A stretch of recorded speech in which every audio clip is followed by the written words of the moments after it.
Are we online? I think we are. Okay, greetings everyone. I am Judy Greenspan. My pronouns are she and they, and I come to you from Oakland, California. I am a longtime member of Workers' World Party Bay Area branch. I hope that you and your family, your loved ones, friends, and comrades are staying safe during this COVID-19 pandemic. Our hearts and thoughts go out to all of you who have lost someone to this pandemic. Welcome to Workers' World Party's extended webinar, What Road to Socialism? Before we start the program, I want to acknowledge that yesterday was the anniversary of the Nakba.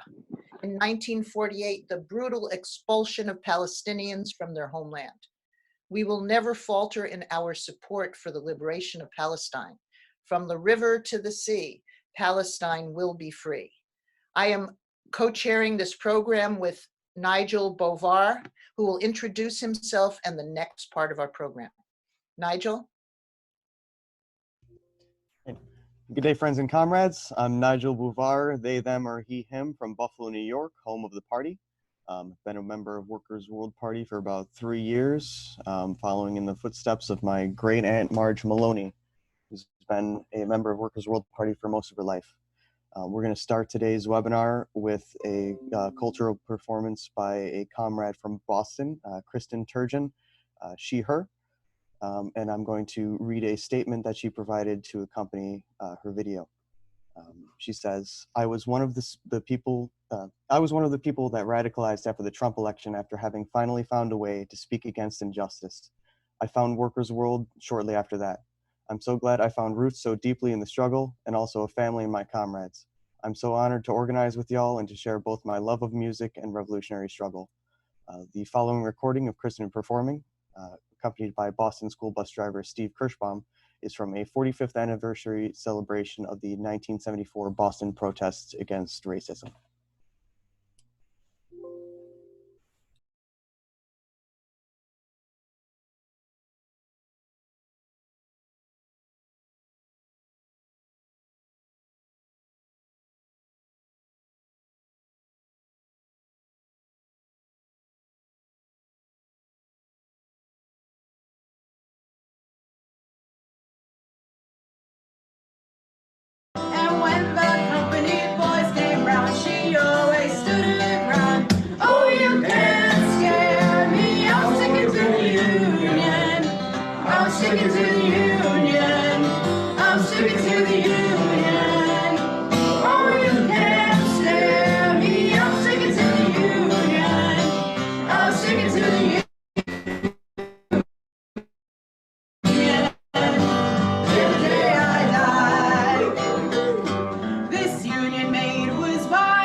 Together we'll win our rights, black, brown, yellow, red, and white. Oh, you can't scare me, I'm sticking to the union.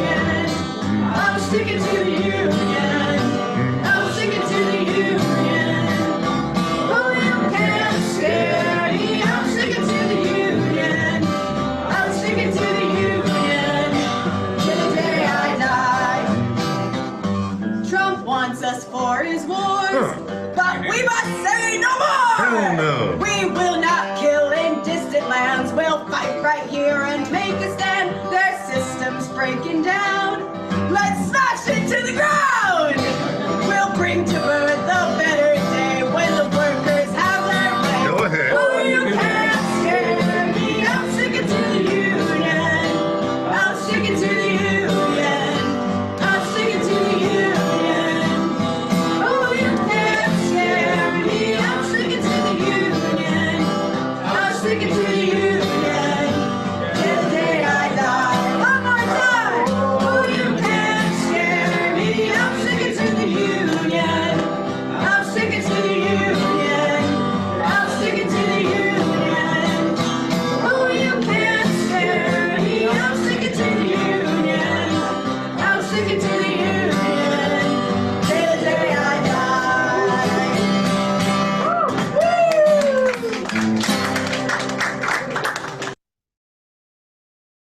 Hi, welcome back, everyone.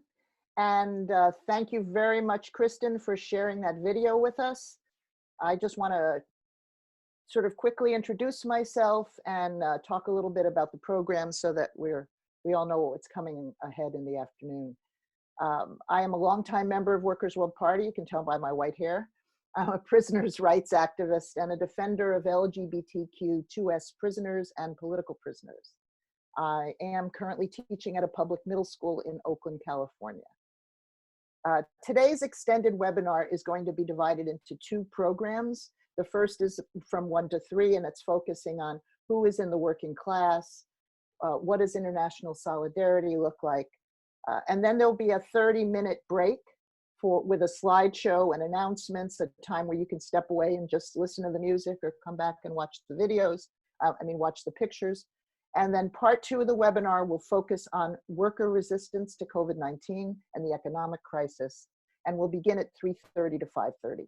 And we hope that you will attend all of it, because we think at this time it is so important to be on the same page together and to figure out how we can move ahead in the struggle.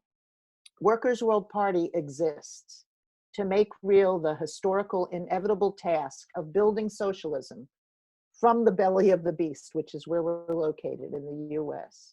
We are a multinational, multi-generational organization that not only aims to abolish capitalism, but to build a socialist society, because it's the only way forward right now. This government's response to COVID-19 has made this crystal clear. We have been out in the streets since 1959 defending the workers and oppressed. And we hope that this webinar and the many struggles ahead will bring us closer in the struggle for the survival of our class and for all of humanity. And now I want to turn the program over to Nigel Bovar, my co-monitor, who will also introduce himself and continue. Nigel. All right. Hello again, everyone. Like I said before, I'm Nigel from Buffalo, they, them, he, him. I've been a member of Workers' World Party for the last 3 years or so. And I joined the party not only because my great aunt Marge Maloney had been a member for most of her life, which is big help, but because it's the only organization that I've found that has the ideology and the means to reach the masses and to carry forward the working class to a revolution. With that, I will be introducing Comrade Larry Holmes, who is the first secretary of Workers' World Party. Larry Holmes is the first secretary of Workers' World Party. He's a theoretical contributor to the Workers' World newspaper. He met the party through the American Servicemen's Union during the Vietnam War and joined as an anti-war GI. He will be discussing his recent piece in Workers' World. Pandemic has hastened capitalism's end stage. The rest is up to us, which appeared in, I believe, the second to last PDF version of Workers' World that was released on workers.org.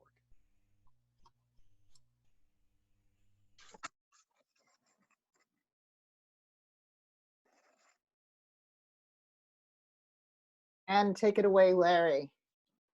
Can everyone see me? Can Can comrades and friends see me? I'm just seeing a gray square, Larry. Because I can't see myself. Ah, there we you go. go. There we go. Welcome everyone to this important national meeting of Workers' World Party. I wish that we could be meeting in person, but dire circumstances make that impossible. And so we have to have this digital meeting, but that doesn't mean that we can't accomplish a great deal. I'm sure that most of you are thinking about what the next week will bring. Can you get back to some normal routine?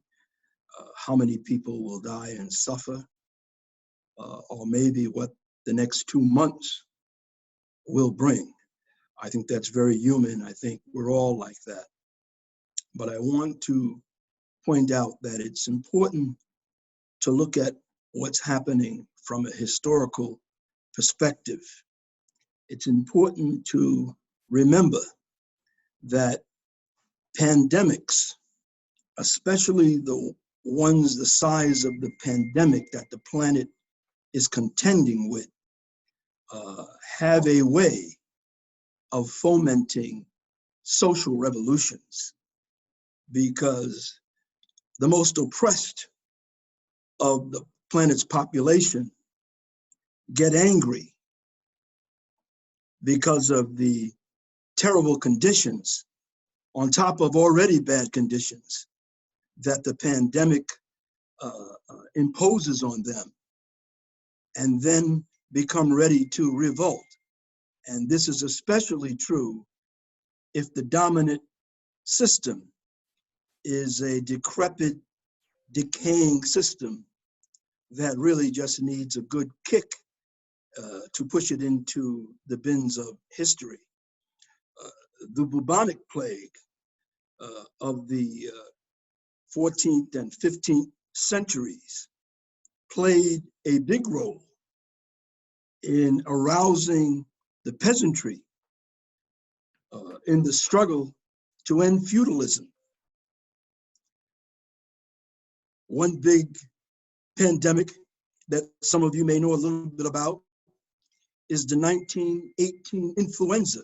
Very bad, very deadly pandemic.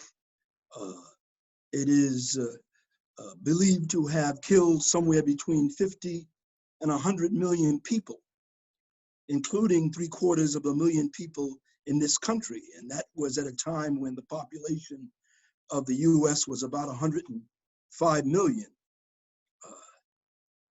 That pandemic did not have the same impact on the economy that the present pandemic is having, for a number of reasons. Perhaps the most important reason is that that was during World War I, the first global imperialist war, and most of the US economy was directed toward the war. That was at a time when, with these big wars, the entire economy and all the working class would be directed toward war production. That's different than now, where it's primarily weapon systems and bombs that imperialism makes. So that buffered the economy to a certain extent. Also, US imperialism had an advantage. Europe was devastated by World War I. The US was not. As a matter of fact, what the war did was begin to push US imperialism into the position that it would ultimately grasp in a big way as the leading imperialist power. Also, it's important to remember that medical science at that time was primitive by comparison to today. And so the expectations of people about what government and medicine could do to protect them was completely different than what it is now. This pandemic will be viewed historically, I have no doubt of this, as a turning point in the decline of US imperialism and world capitalism. It is highly unlikely, no matter what happens to the pandemic, whether a vaccine is discovered, whether we even have more tests, which people are so frustrated about. That's not going to change what this pandemic and the crisis before it hit is doing to the global capitalist economy. There's still going to be a worldwide depression. The unemployment and all of the misery and suffering that's part of that is going to be permanent. Why?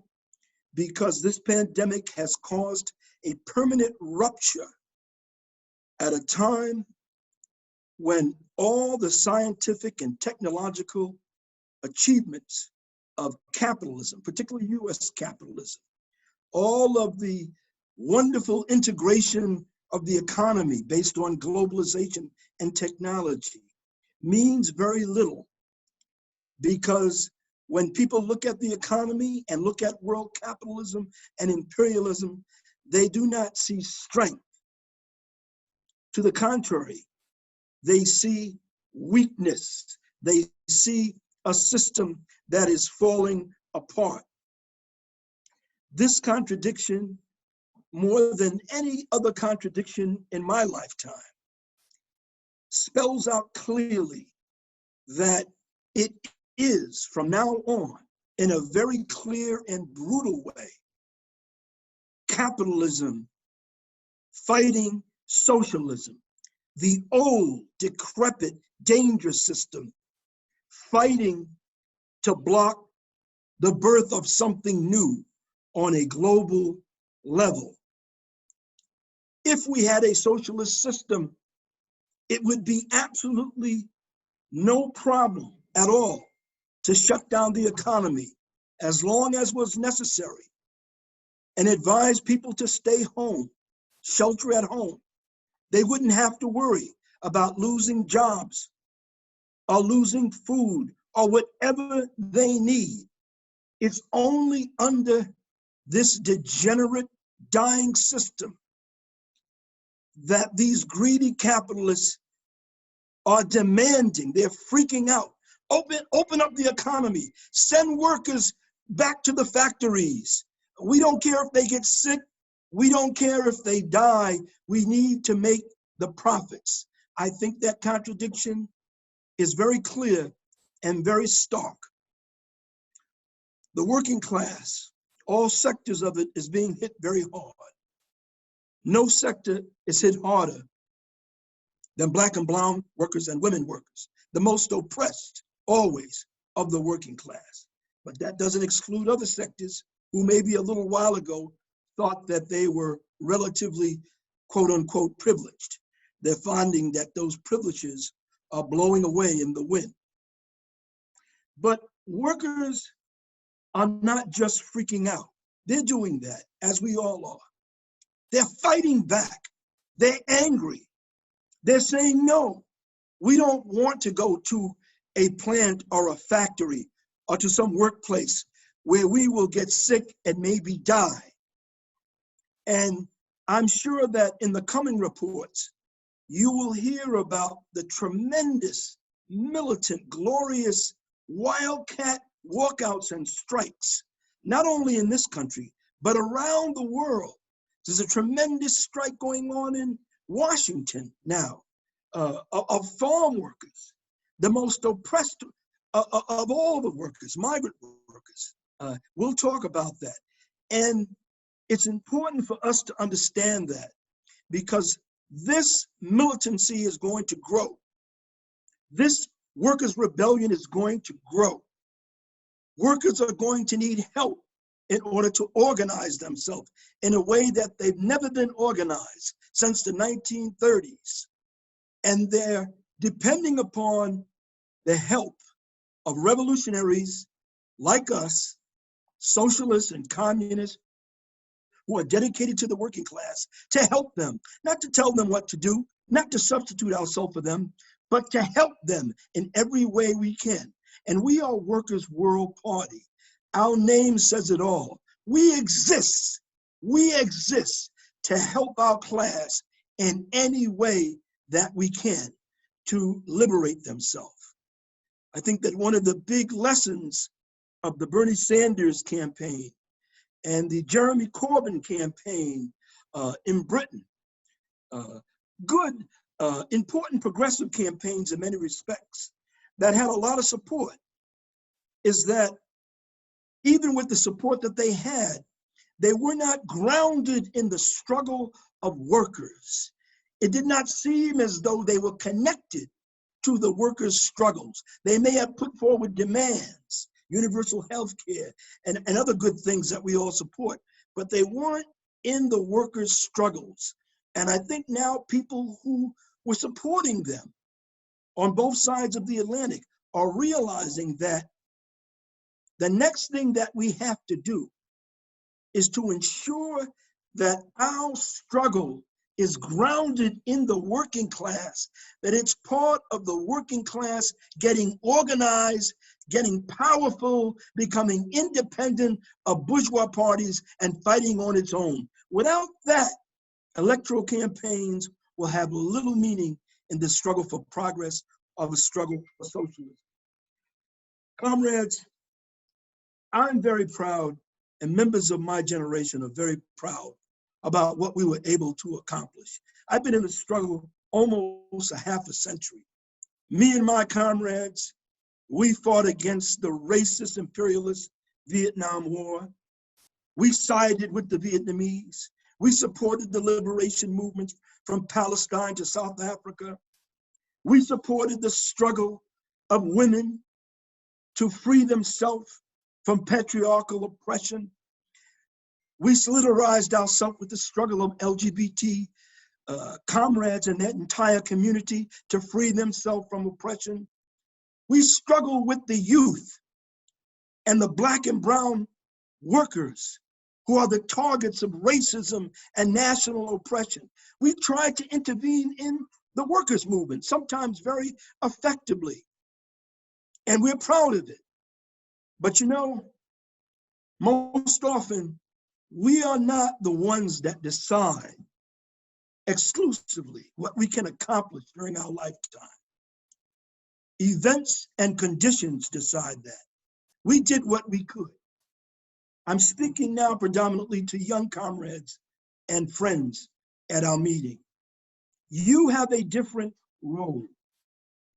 Because of what is happening now, because of this crisis that the world is entering in, that capitalism is entering in, the possibility that in your generation, you may be able to bring capitalism actually to its end. This is not guaranteed, but is more of a plus, certainly for my generation. And so I want you to think about this and meditate on it and relate to it. If you're serious, if you're bold, if you have the patience, if you have the staying power, that's one thing the older generation can give you. We may have made mistakes. There may be some things we didn't see, but we had staying power. That's why many of us are still here after the better part of half a century. You get that, I'll tell you, that's worth a lot. If you get that, you may be able, you just may be able to accomplish revolutionary things in your lifetime. Don't leave it for other generations if you can accomplish it now. Long live our party, long live the socialist revolution, and good health to all of you.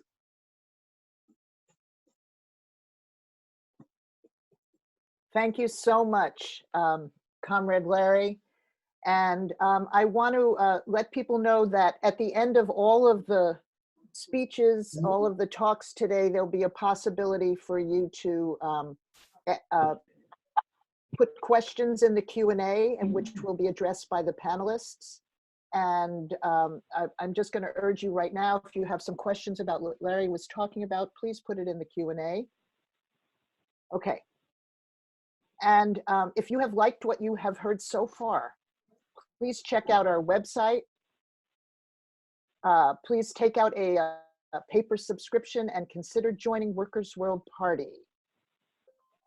And there it is on the screen, and we may have to mute a few people.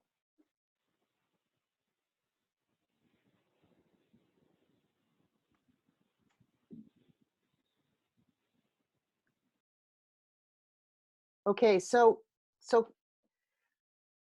again, make sure you put your questions in the Q&A. And the next panel is a very exciting panel of workers. It's called The Working Class, Makers of History and Grave Diggers of Capitalism. I'm going to turn it over to, I will actually read Martha's intro first. The first person who is introducing this panel is Martha Gravatt. Martha is a retired auto worker, and she is a trustee of UAW Local 869. She's a managing editor of Workers' World newspaper and author of a pamphlet, In Our Hands is Place to Power, the Flint Sit-Down Strike. Okay, I'm turning it over to Martha. Good and family in the struggle. According to the Department of Labor, the official unemployment rate is almost 15%. A staggering 37 million workers are counted as unemployed. So-called real unemployment is closer to 23% when you count discouraged workers who gave up looking for work, part-time workers who need a full-time job, undocumented workers who cannot collect benefits, misnamed, quote, independent contractors, gig workers, jump through extra hoops to get benefits, and others. Millions of these jobs are gone good. Some workers are being forced back to work, even as the pandemic's death toll climbs. So many are risking their lives for low wages. So many are carrying added burden of special oppression as Black, Brown, Indigenous, women, gender oppressed, LGBT.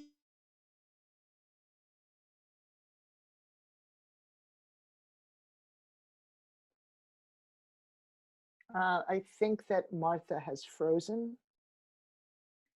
So we might have to come back to her.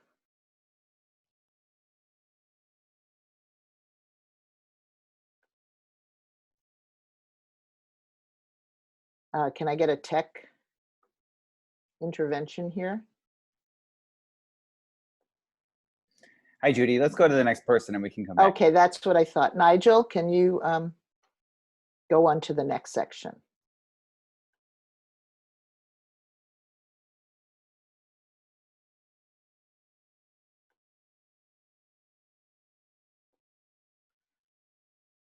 Nigel? Okay, well, tell you Yes, what. are we moving on with the next segment then? Yes, we are. Okay. So the next segment will be on migrant workers, asylum seekers, and undocumented workers, and will feature Teresa Gutierrez and Betsaida Lopez. Teresa Gutierrez will be the first presenter on this topic, and she will be talking about why she joined the party. Teresa Gutierrez has been a member of Workers' World Party for 40 years. She joined in San Antonio, where she recently returned after living in New York City for many years. Teresa was a co-coordinator of the International Action Center and has focused her party work on solidarity and campaigns with migrants and the struggles in Latin America. Although it does appear that Martha is back. So I think we should move on with this segment, and then Okay. we'll go back to Martha. Let's do Sure. Teresa. All right, take it away, Teresa. Okay. Buenas tardes, camaradas and family. I hope everyone is doing as good as they can under these difficult conditions. The organizing committee asked that I give a presentation about why I joined the party. And I have to admit, I was kind of taken back by that since it was so long ago, 40 years this fall to be exact. I was taken aback mainly because conditions have changed so much since then.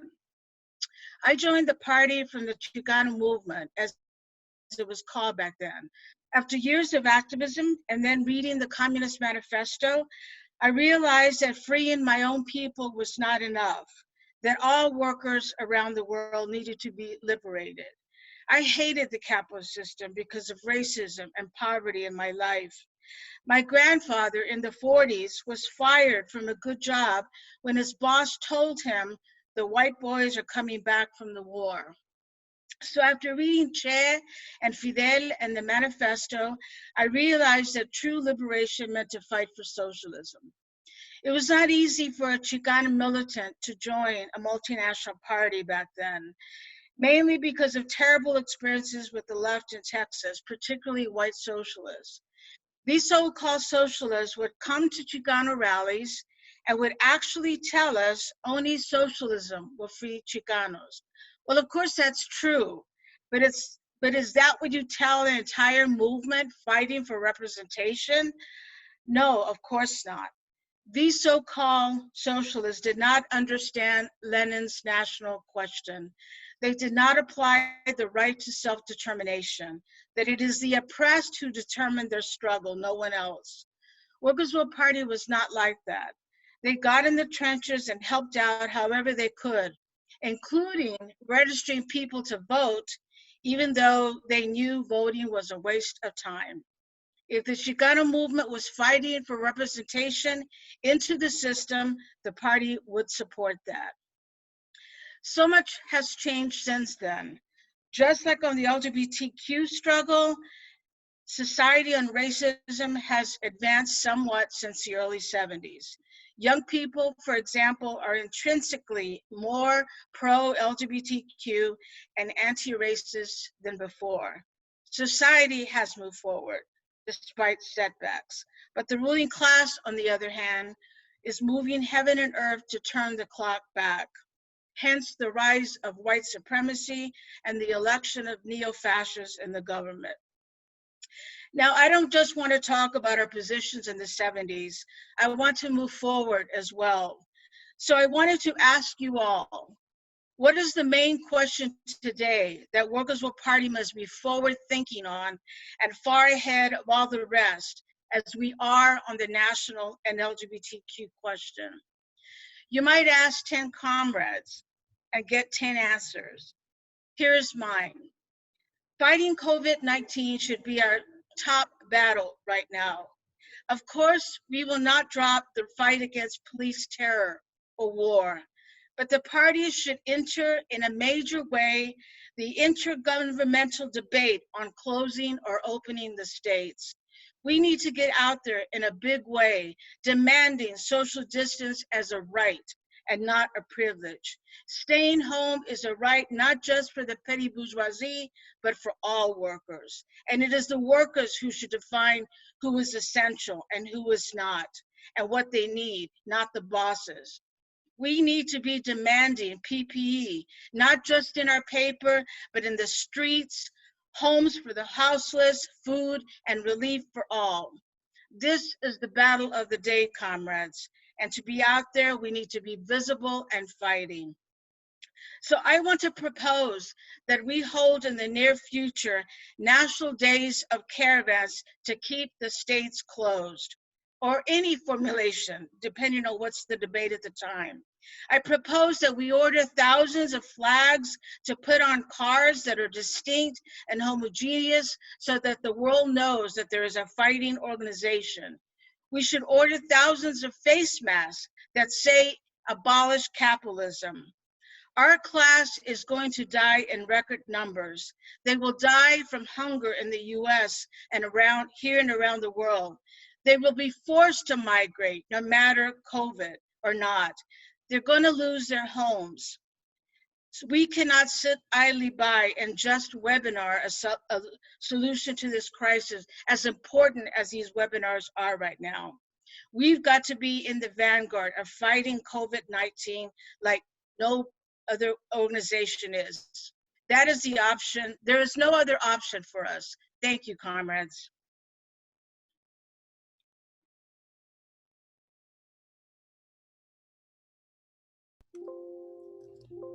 Right. Thank you very much, Teresa. With that, we'll be going over to Betsaida Lopez. Betsaida Lopez is a Mexicana currently living in San Antonio, an advocate for immigrants. She works as a legal assistant at a nonprofit serving asylum seekers. She has decided to be a part of Workers' World Party to stand in solidarity with immigrants, protect the environment, and continue the fight for Medicare for all. Betsaida? Thank you for that introduction, Nigel. I'm humbled and thankful to have this opportunity to share some of my firsthand experiences with y'all. There's no doubt that the Trump administration has used this pandemic as an excuse to push their anti-immigration agenda. The border has been shut down and thousands of migrants expelled. Now at Carnes, the detention center I work at, ICE is offering parents an ultimatum. 1, give us permission to release your child while you remain in detention, or 2, remain detained with your child. After all of the trauma families suffered in 2018, ICE is still trying to separate families. I could hear the anguish in the voices of our clients. Some have even told me they fear they won't make it out alive. A COVID-19 outbreak is inevitable, and the risk of spreading the coronavirus is not taken seriously by ICE or GEO Group staff members. This is proven by the lack of sanitation in the facility and the fact that the practice of social distancing is impossible. These families are trapped. They don't have access to personal protective equipment or hand sanitizer. The GEO staff members and ICE officers don't wear masks or any sort of PPE either, risking the spread of this deadly virus. The physical and mental health of people in these detention centers begin to deteriorate the longer they remain in detention.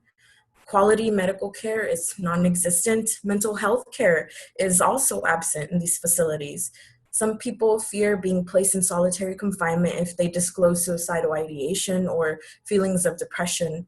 After our clients heard about the pandemic through the news on their TVs, our clients began demanding answers from ICE. And after ICE was bombarded, they decided to rid the TVs of all the news channels. There's no reason these people should remain in detention other than for profit. There are about 986 confirmed COVID-19 infections among detainees in the United States. However, only 2,000 of the 28,000 detainees have been tested, so that number may be even higher. Unfortunately, Carlos Ernesto Escobar Mejia has been the first to die from COVID-19 while in ICE custody. A father at Carnes has taken his own life amidst the pandemic, and more deaths are inevitable if things don't change. So not one more preventable death should occur. We need to free them all. Thank you, comrades.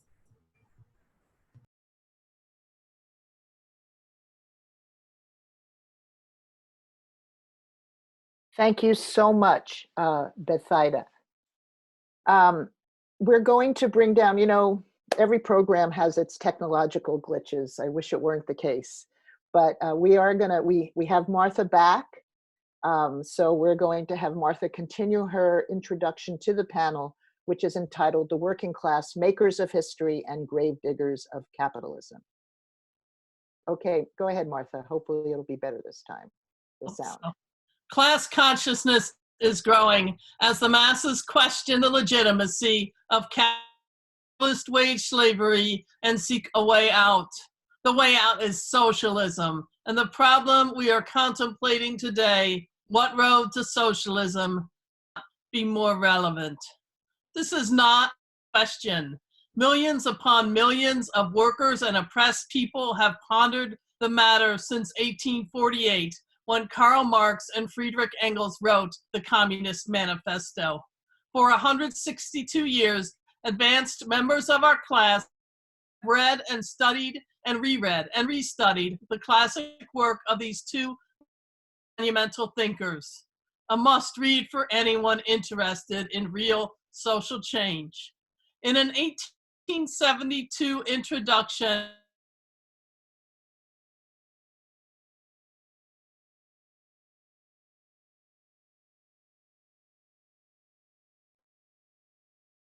I'm afraid we're going to have to continue on and hopefully eventually get back to Martha, but right now you can see that she is unfortunately technologically frozen.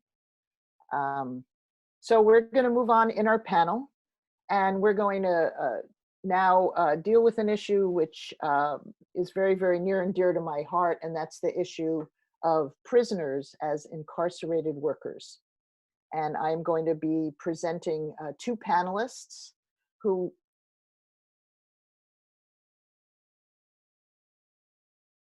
I'm sorry, I'm going to be presenting two panelists. Wait a minute.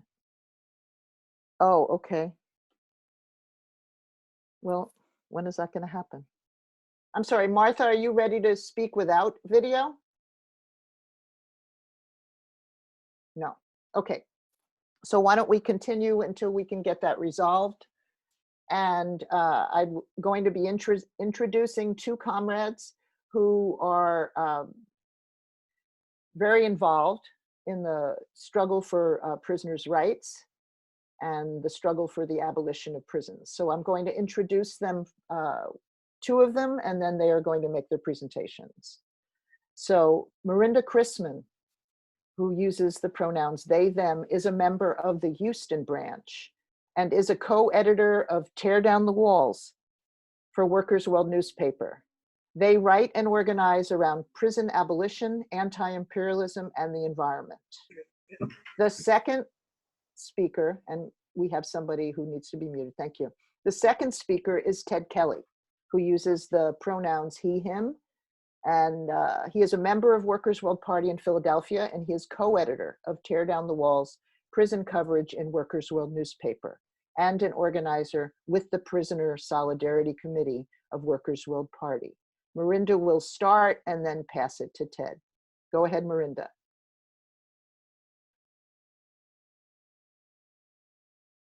Thanks, Judy. Abolitionist Ruthie Wilson Gilmore lays out in her book, Golden Gulag, the political climate of the state of California that gave rise to prison expansion. California had an incredibly huge and diverse economy preceding its prison boom, which saw the number of people behind bars increase 450% between the 1980s and the early 2000s. Prior to this prison boom, 1970s California saw heavy policing and the end of the Vietnam War. There was high unemployment and high inflation. These series of crises coming out of this period produced all kinds of surpluses, including surpluses of workers, land, finance capital, and a surplus of state capacity that was rapidly shifting from social welfare to domestic warfare. Even as crime began to slow, societal production kept being arranged around prison expansion. Republicans and Democrats alike kept being elected on the false premise that they could keep people safe by locking up criminals. But we know that that just exacerbates existing inequalities and disappears people and destroys communities. According to the Sentencing Project, 70 million people in the United States are living with criminal convictions. For most of these people, simply because they've been convicted of a crime that bars them from being able to hold most jobs. Adding to this, when we think of the fact that Pew Research estimates 10 million workers are effectively not documented to work within the United States, because they are migrants, we start to see that the sum is nearly half of the United States labor force, mostly of people of color, but also a third white, that are criminalized in ways that are detrimental to all working people. In New Orleans, the sanitation workers were on a historic strike asking for hazard pay and protective gear. And instead of having their necessary demands met, they have been replaced with incarcerated workers that will be making between 4 cents and $1 an hour, will also likely not be receiving adequate medical protection either, effectively pitting different, already exploited sections of our class against one another. Ruth Wilson Gilmore describes the structure of racism as vulnerability to premature death, which we see so starkly in this period of global pandemic. Those with access to centuries of stolen resources are generally able to skirt having to be in spaces where they come into contact with the virus and other life-shortening mechanisms like lack of access to healthcare. In our organizing as the Texas death penalty abolition movement, one of the only groups in our state that opposes the use of capital punishment on the political grounds it is both racist and anti-poor in structure, the phrase often comes up as those who don't have the capital get the punishment. In places like Texas, the killing capital of the country, leading in legal lynchings, we absolutely feel the alternatives, the afterlives of slavery embedded in the social order of control known as mass criminalization, from plantations under slavery to convict leasing of labor to modern day prisons. And while we acknowledge that people of color are disproportionately affected by the institutions, anti-criminalization and effects of perpetual punishment have to be central to any kind of political and economic change that benefits working people and their communities. What has happened in California is different from that in Texas, Louisiana, Georgia, Chicago, New York, Ohio, etc., or any of the 38 countries the US has had its hand in shaping policing and prisons. These differences mean local assessments are needed. Revolution and abolition are ongoing processes, and we must not stop remaking ourselves in the world. Otherwise, we risk shifting or mutating the needs of colonial and capitalist world-making into the future further. Abolition of these institutions is about the presence and the connections and the structures we build with one another along the way. Abolition is a theory of social change, and it is a strategy, and it's about making things. Abolitionists use tactics like divestment campaigns and prison moratoriums, and building a caring community by shifting the fruits of our labor to address root causes of harm and suffering. One of the many ways abolitionists in California were able to halt the state's self-described biggest prison system in the history of the world was by aligning against powerful governors and prison guard unions by organizing the California State and Police Association, which is a part of an enormous public sector union in California. Together, abolitionists and workers have slowed down a state that had been opening a prison every year for 23 years. And almost to a halt where it only opened one new prison between 1999 and 2011. All of the different sectors of our collective class are bound to one another. Our liberation lives on in our ability to use all the levers, all tactics to work across and with the things that make us different. Our liberation is bound to unemployed people, to undocumented workers, to incarcerated workers, and to each other. A broad understanding of class and the myriad of interlocking oppressions is necessary in our fight to resist mass criminalization and further categorizing us into more easily conquerable sectors. An injury to one is an injury to all. And with that, I'm going to turn it over to Ted.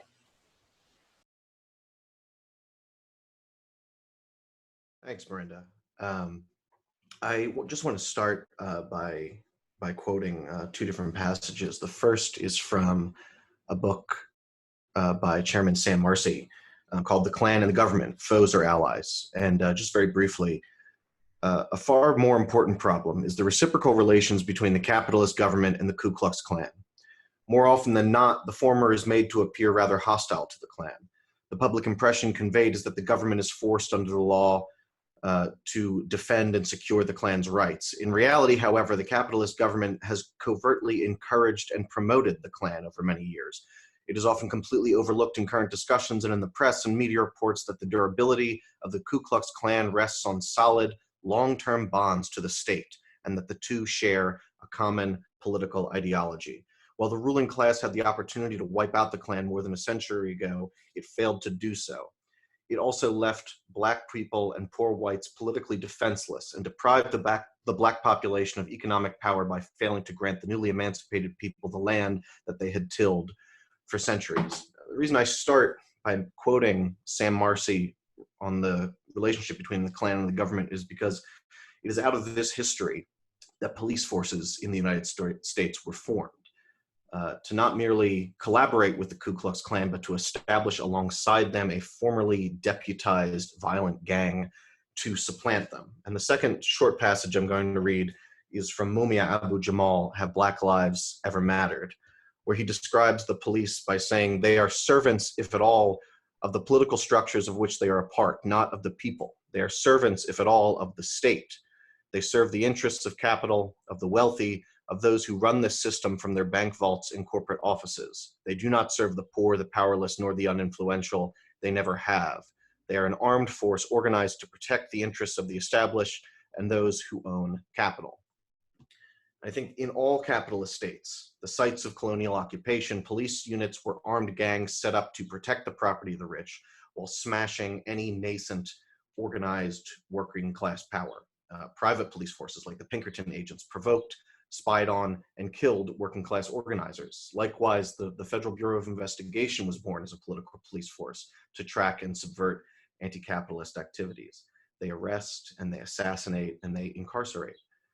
From the early 20th century labor organizers to the Black Panthers, to the MOVE organization, to the supporters of the Popular Front for the Liberation of Palestine, until today with the assassinations of Ferguson, Missouri organizers, the jailing of those who resist violent police attacks like Ramsey Orta, the indigenous water protectors who organized against Dakota Access Pipeline construction, Dion Ortiz, James White, Little Feather, Rattler, and Red Fawn are now hounded and threatened with felony charges by the state.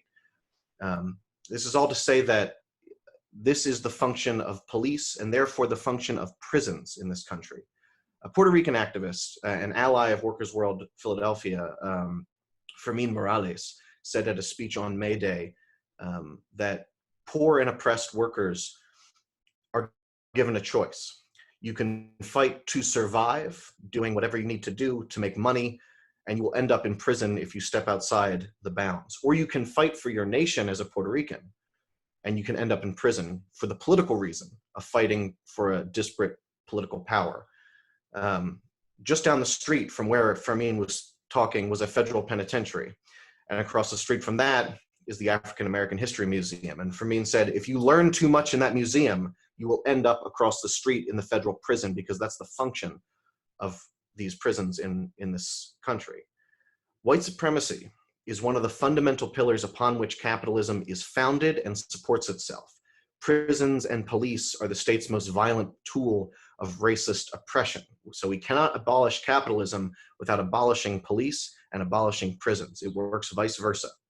For this reason, at the beginning of this new crisis, and as capitalism reaches its dead end, we have relaunched the Prisoner Solidarity Committee 50 years after its inception, after the uprisings at Attica, the uprisings at Auburn. And we know that in this next phase, prisons and prisoners, as incarcerated workers representing one of the most oppressed sectors of our class, cannot be left to be ignored. They are facing unprecedented threats against their livelihood and against their ability to politically organize. And that's one of the most important tasks that the Prisoner Solidarity Committee is taking up. And I'll leave it there, and just to say that we must tear down the walls if we are to build a workers' world. That's all. Thank you. All right, thank you very much, Ted and Marinda. So we have an announcement. Among the countless cases of political prisoners, we want to raise up a social media campaign launched by Pro Libertad to repopularize the Puerto Rican prisoner of conscience, Ana Belén Montes. Please take a selfie with the phrase, Ana Belén Montes es nuestra, Ana Belén Montes is ours, and email them to urioen@hotmail.com by Friday, May 22nd. That email address is urioan@hotmail.com, and I will share that in the chat now. So I'm going to pass it over to Judy now. Okay, and thank you very, very much, Ted and Marinda, and please check out Tear Down the Walls prison coverage in Workers' World newspaper for information on many of the cases of prisoners that are happening right now. And we do consider prisoners a part of our class, a very important part. Now we will hear from Martha Gravatt.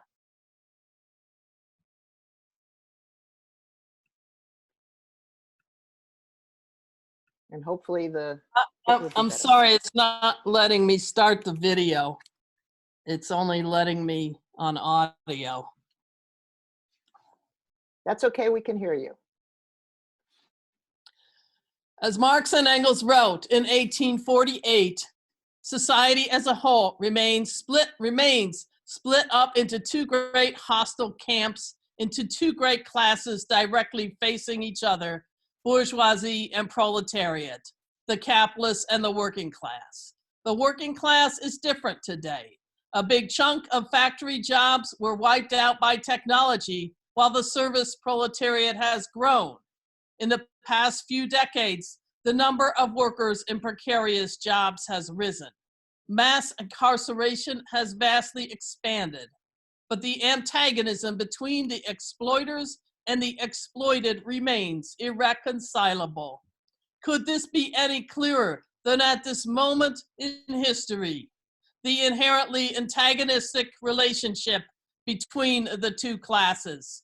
It is in the interest of the working masses to stay home and stay alive, but it is in the interest of the capitalists to force workers back on the job, to produce value, even if some of them die. Capitalism cannot be fixed. During the Great Depression of the 1930s, the last time unemployment reached such catastrophic levels, the communists and socialists who led the working class in fierce battles understood this. We have to bring this understanding to our class. Left forces grew exponentially in that period by organizing the unemployed. Unemployed councils fought evictions by putting families back in their homes. They fought utility shutoffs by turning the gas back on. They sat in at government offices to demand relief. Fight or starve was the rallying cry.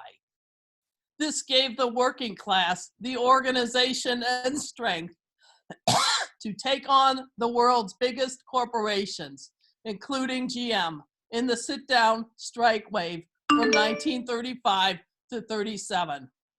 The sit-down occupations pose the question, who should own the means of production, bosses or workers? We must unite our class. We must organize those working and those unemployed in unions and without, with steady jobs and in a precarious situation. And here and around the globe, we are all part of the working class.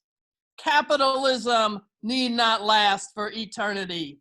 To end again with the Communist Manifesto, quote, the advance of industry, whose involuntary promoter is the bourgeoisie, replaces the isolation of the laborers due to competition by the revolutionary combination due to association.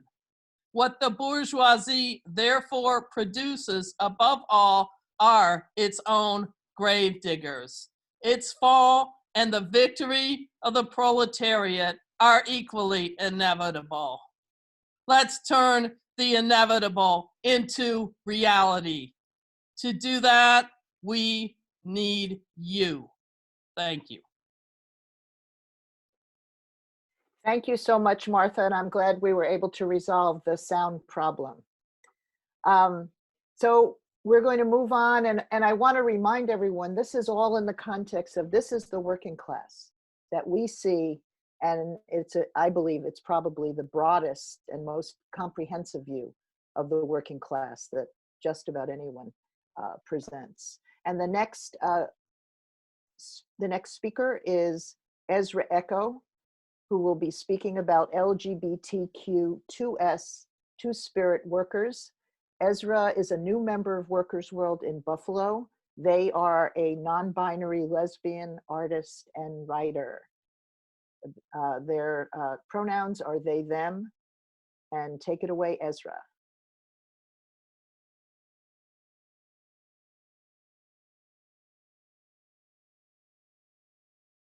Hi, everyone. Can you hear me? I hope so. Yes, we can. I hope you're all doing well today. I'm just going to jump right into my comments here. The LGBT working class looks like my gay, bisexual, and trans comrades who would usually be gearing up for our collective celebration of Pride Month and the 51st anniversary of the Stonewall Rebellion. The LGBT working class, of course, looks like all the people involved in those rebellions against police brutality. The butch lesbians, gay men, and of course the trans women of color.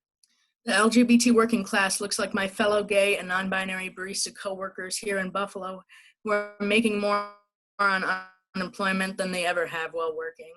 The LGBT working class looks like the LGBT Asian American and Pacific Islander or AAPI folks here in the US who are facing even more harassment during this time.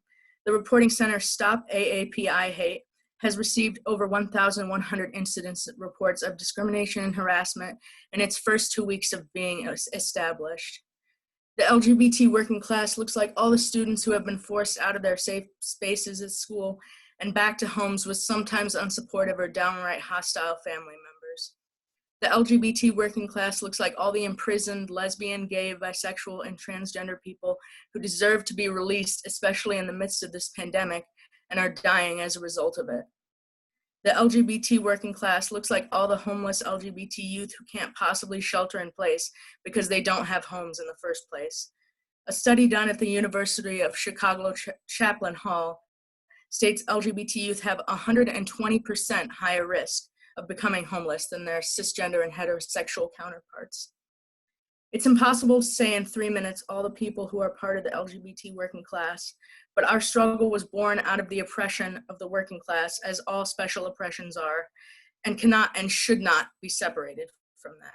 We need to have solidarity now more than ever with all of our LGBT comrades. Thank you so much.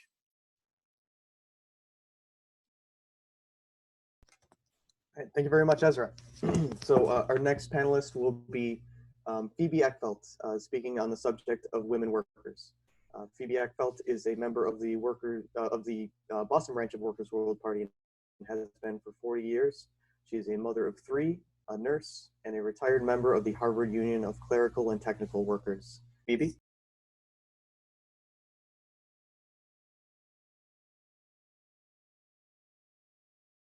Hi, can you see me? No, you're there. Oh, no, we Yes, we can't. can now. I am. Okay, thank you very much. Hi, everybody. Sam Marcy, in his book, High Tech, Low Pay, talks about how technology has diminished the number of skilled workers as against the unskilled, changing the social composition of labor. So there are more women, Black people, Latinx people, LGBTQ people in the workforce. The privileged workers are fewer and their influence is lessened. The political leadership has shifted to the working class elements. Those who know intimately what racism, sexism, misogyny, bigotry, xenophobia are. They are more left, more conscious, more militant.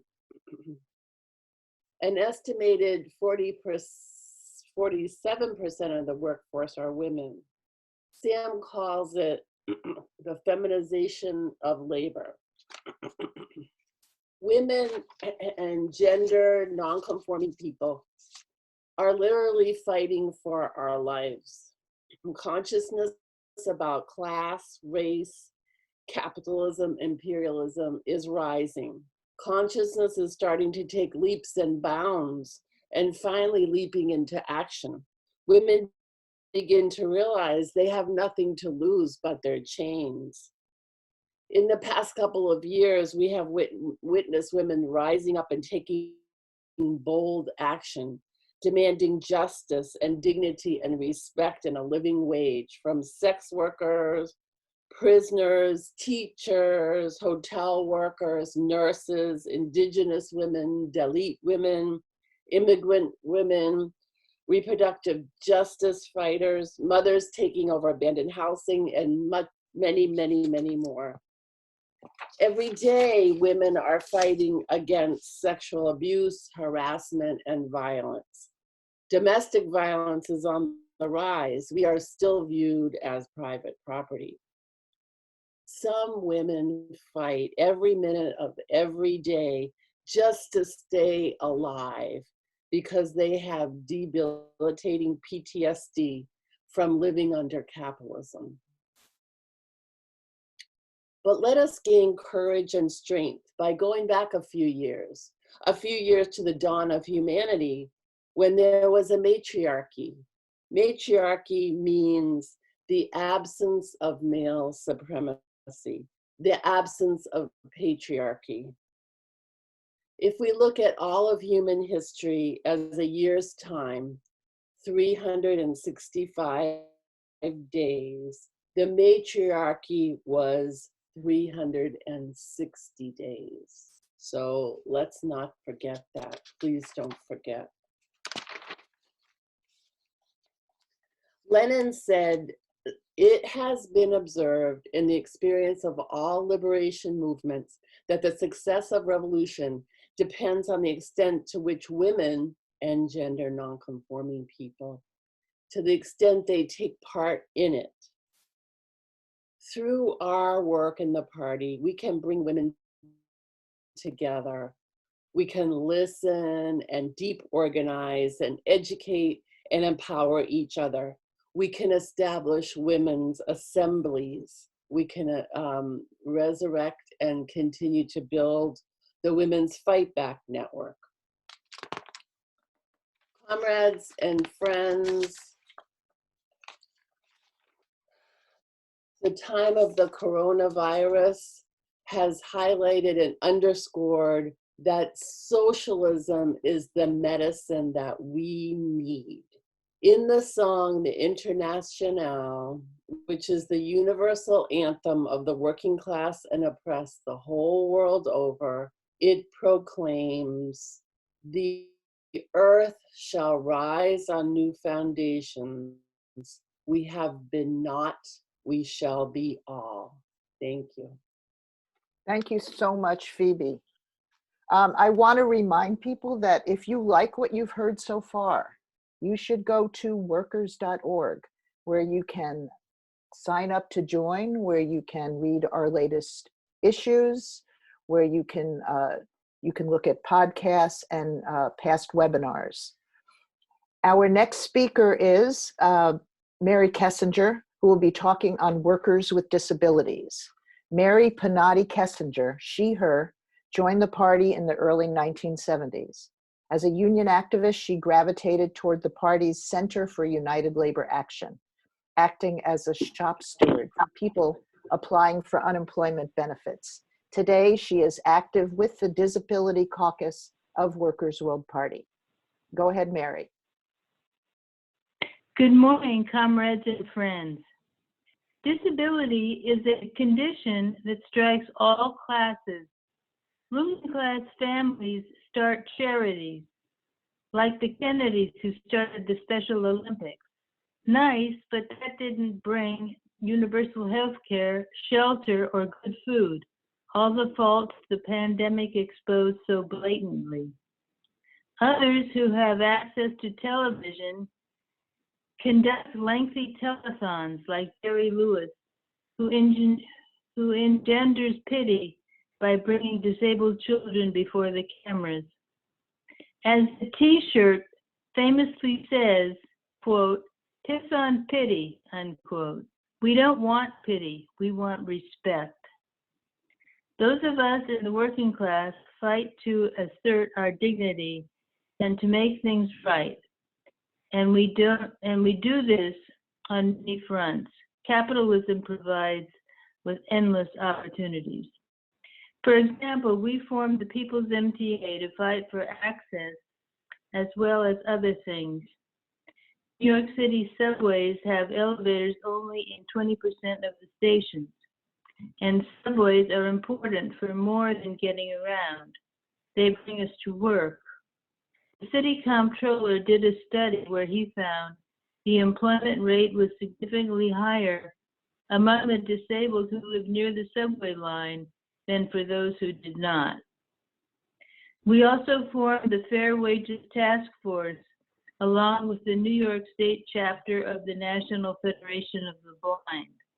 We wanted to reform the Fair Wages and Standards Act of 1938, which allows employers to pay sub-minimum wages to disabled workers, often pennies on the dollar.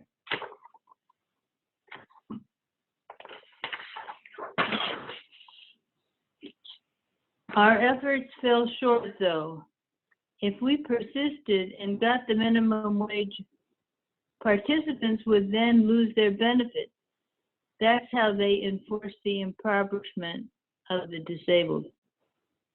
Another major fight at the heart of our current disability rights movement is independent living. That means living in our homes in the community rather than in nursing homes or other institutions. And recently, nursing homes have become breeding grounds for the COVID-19 virus. The current pandemic posed yet another problem for people who breathe with ventilators.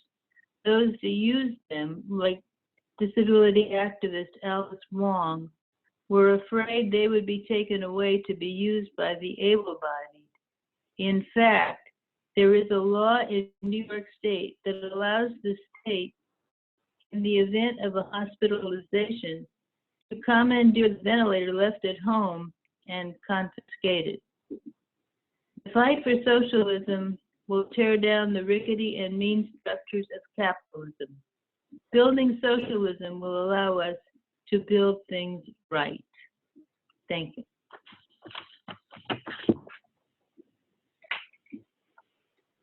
Thank you so much, Mary. And I think everyone would agree that these are all very important. All of the speeches represent populations of people who are very important members of our working class and the struggle that we are launching to overthrow capitalism and work for socialism. Our next speaker is Sarah Flounders, who is going to be announcing a new book from Workers' World Party, which is entitled What Road to Socialism? And Sarah Flounders, who uses the pronoun she, her, is a party member from New York City. She is a Workers' World Party, she's a Workers' World newspaper contributing editor. She's on the Workers' World field staff. And Sarah's main focus is political education and international solidarity through the International Action Center, and now with the Sanctions Kill campaign. Okay, go ahead, Sarah. Thank you. Well, this whole conference is dedicated to the burning, decisive question, what road to socialism? And millions of people are in increasingly desperate conditions. They're in a rage against this criminal system that is incapable of protecting them in the most basic way. Their hatred increasingly has a name, capitalism. Millions are moving overnight to both an entirely reasonable and a very revolutionary conclusion, socialism. So this conference webinar is really to orient our party and the movement to the scale of the crisis. It's a disaster that's just beginning as COVID-19 spreads and the economy tanks. But also to really talk about this dramatic change in consciousness. We urgently need a lot more resources to address this sharp break in conditions and in consciousness. Now, there are millions of committed activists who spent months campaigning for Bernie. Tens of thousands of socialists who ended up in the Democratic Party, an imperialist party, a party determined to stop even a national health care for all bill. This betrayal creates a personal and an ideological crisis, realizing bitterly that you can't get what you need in a voting booth or a corrupt political machine. Now, if we take ourselves seriously, we have to prepare to speak to a far wider circle about socialism and what system change and people's power means, and to publicize these new forms of struggle that are erupting every day. And it's on that basis that we are so proud and excited to announce the publication of a new book, What Road to Socialism? It's a real contribution in a wrenching debate. Workers' World puts out more than 1,000 articles online every year at workers.org. That's pretty incredible. But we've chosen 40 recent articles that really deal with and discuss what we mean by revolution and describe it in ways that working people can understand. Takes up the question of reform or revolution. And what do we mean by revolution, both historically in the working class movement in momentous revolutionary upheavals? And what does revolution mean today, here in a high-tech, decaying imperialist center, in the depth of a capitalist crisis? The working class of today, this is also an urgent question which we've been discussing in this webinar of how to build unity of the most oppressed of our class, Black, Latinx, Asian, Native, the rapidly growing migrant population, prisoners as workers, consciously including LGBTQ people, people with disabilities, seniors. This is the working class of today. And the book takes up this topic and the topics on what is the state and how does change happen.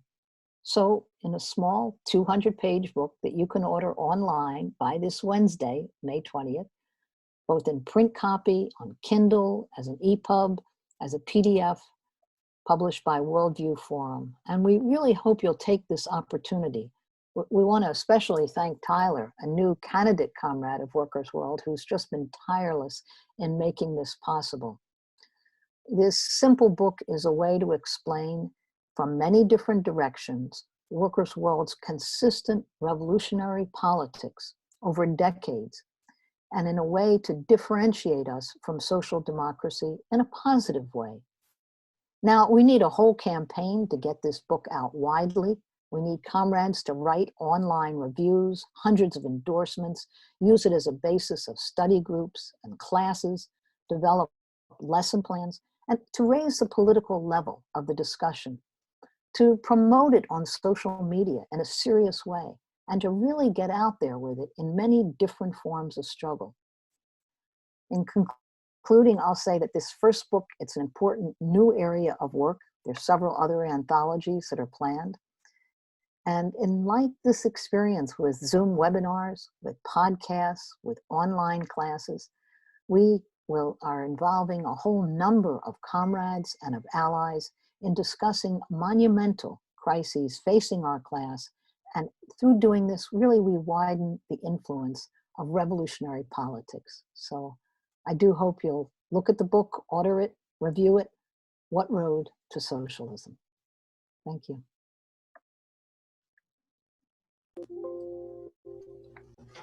All right, thank you very much, Sarah. We'll be providing the information for that book, I'm sure, on all of our social media accounts as soon as it's available for purchase. Please look it up. Our next segment will be by Nate Chase, comrade from New York, uses he, him pronouns on the science of change, dialectical materialism. Nate is a member of Workers' World Party and the People's Power Assemblies in New York City. He is active organizing against imperialist war and police brutality and in defense of countries around the world building socialism. Nate? Hey everybody, how's it going? Can folks see and hear me all right? Yeah, you're good. All right, great. Well, it's wonderful to be here with everybody today. Really honored to have the opportunity to speak to everyone. And I wanted to talk today about one of the most basic concepts of Marxism. And that's that everything changes all the time. Everything is changing all the time. Now, with everything we've been talking about so far today, I think it'd be very reasonable to ask, well, what does that have to do with anything? We've been talking about workers' struggles. We've been talking about the pandemic.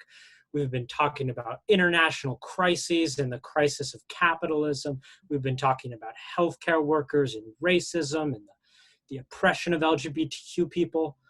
What does an idea like everything changes all the time have to do with that?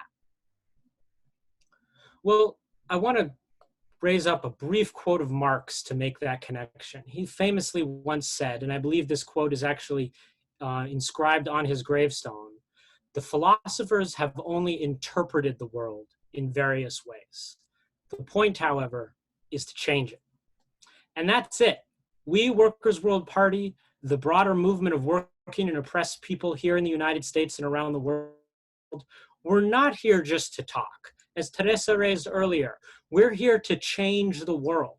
And if we're going to change the world, we have to understand, we have to convince ourselves and all those around us that the world can and does change, that change is possible.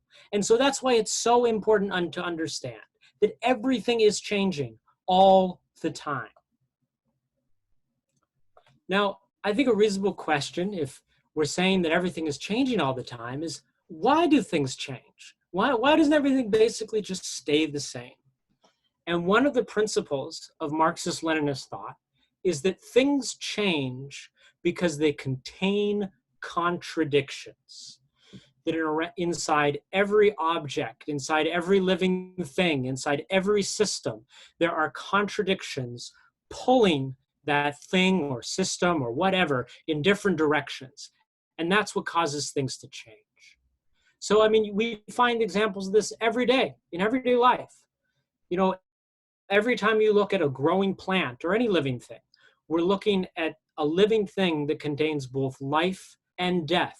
It's a contradiction. It's pulling both ways. But every living thing has both of those inside of it. Any object that when we see a bird flying in the air, it's being pulled up by its wings and pulled down by gravity. There's contradictions pulling it in both directions. And that's essential to what makes it a bird. And you know what? Of all those little examples, you can say the same thing about our entire society, about this despicable capitalist system that we live in, that it is defined by a contradiction between the working class, between working and oppressed people, that so many comrades were speaking about earlier, in all its sectors and variety and diversity. The working class, working and oppressed people who produce all the value, produce everything of value in society. And a capitalist class, a small, tiny ruling class, that by virtue of the power they gain by owning everything, accrue massive wealth from the profits they extract from our labor, despite the fact that they do nothing. They do nothing. They make nothing. They contribute nothing except suffering and misery. And this contradiction is at the center of our society between the workers and the capitalists, the working and the oppressed and the ruling class. And, you know, it's important to be able to look at the world this way, to have this ability to see the contradictions in everything around us, because it really cuts through a lot of the fog. It makes it really clear what's going on around us. And so, you know, only have a few minutes here, so I'm going to move on, but I really encourage in every part of your life, in all your political work, in your daily life, look for the contradictions in everything around you, and you'll see how those are making things change all the time. Now, a lot of times, things change kind of gradually. You know, like if you look at a mountain and the snow is building up on it, and there's a bit more snow, and then one day there's an avalanche. Boom! Slow, gradual change to something sudden, where you put a pot of water on the stove, and it warms up, and then boom, it boils, and the water disappears. We can find the same kind of phenomenon in our social lives, in the political world around us. I mean, think about what happened after the previous financial crash in the United States in 2008, 2007, that huge quote unquote Great Recession, which had just such a huge impact on working and oppressed people, even though the banks, excuse me, worked out all right for them. And there were a lot of people angry about it, a lot of people organizing, a lot of people pointing the finger at the banks. And then a few years later, that led to an explosion. And just overnight, like that, all that organizing, all that consciousness came together. And we have Occupy Wall Street, a huge movement of people it seems to come almost out of nowhere. We know that's not the case, but it appears that way. It just appears. And suddenly everybody's pointing the fingers at the banks. Everybody is understanding who's responsible for the crisis. What an incredible change of consciousness, just like that. And we can see a similar thing when these little devices, cell phones, when we were able to put cameras in them, just, you know, less than a year after every cell phone had a camera in it, we have the Black Lives Matter movement. We have a movement about police brutality, an issue that people have been struggling about for decades, blow up as consciousness moves to another level and people move into the streets. We see this with the Sanders movement, where people move from talking from 5-6 years ago, where socialism was a dirty word, to now today, you've got millions of young working and oppressed people talking about socialism. Now, all those, now, as Sarah raised, there's lots of contradictions with the Sanders movement. It's when, again, we can get back to how everything has contradictions inside of it. You have a movement calling for free health care, for Medicare for all, for the abolition of student debt. But you still have Sanders voting for sanctions. He was for them before he was against them. You still have Sanders calling for the extradition of Assad Shakur. And so we see the contradictions here in everything and how they move things forward.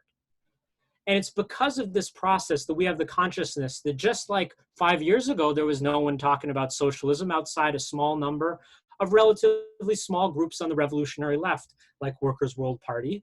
We have confidence that as the capitalist crisis continues to intensify, as the contradictions of our society continue to impact on working and oppressed people more and more, and raise a clear consciousness of the brutality and cruelty of this system, we have confidence that a few years from now, we can expect to have millions of young working and oppressed people talking not just about voting for socialism through democratic socialists who are running on the Democratic Party ticket, but by revolutionary socialism, about smashing the state, about armed struggle, about taking power in the name of the working class, to organize society through a planned economy for the benefit of working and oppressed people instead of a small capitalist parasitic ruling class.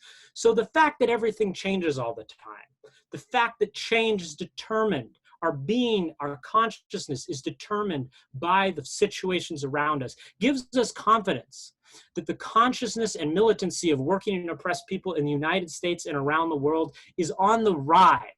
And that's why we have confidence in a socialist future for our class. So I want to thank you all for being on this webinar to hear speakers on all these different topics. I want to close by just raising that if you'd like to learn more about this topic of dialectical materialism, or why everything is changing all the time, you can go to workers.org/educational. That's workers.org/educational. And you'll find resources and lesson plans on dialectical materialism and a whole slew of other Marxist-Leninist topics. And we're uploading new stuff all the time. So again, I really encourage you, go on workers.org/educational and check that out and build a workers' world. Thank you.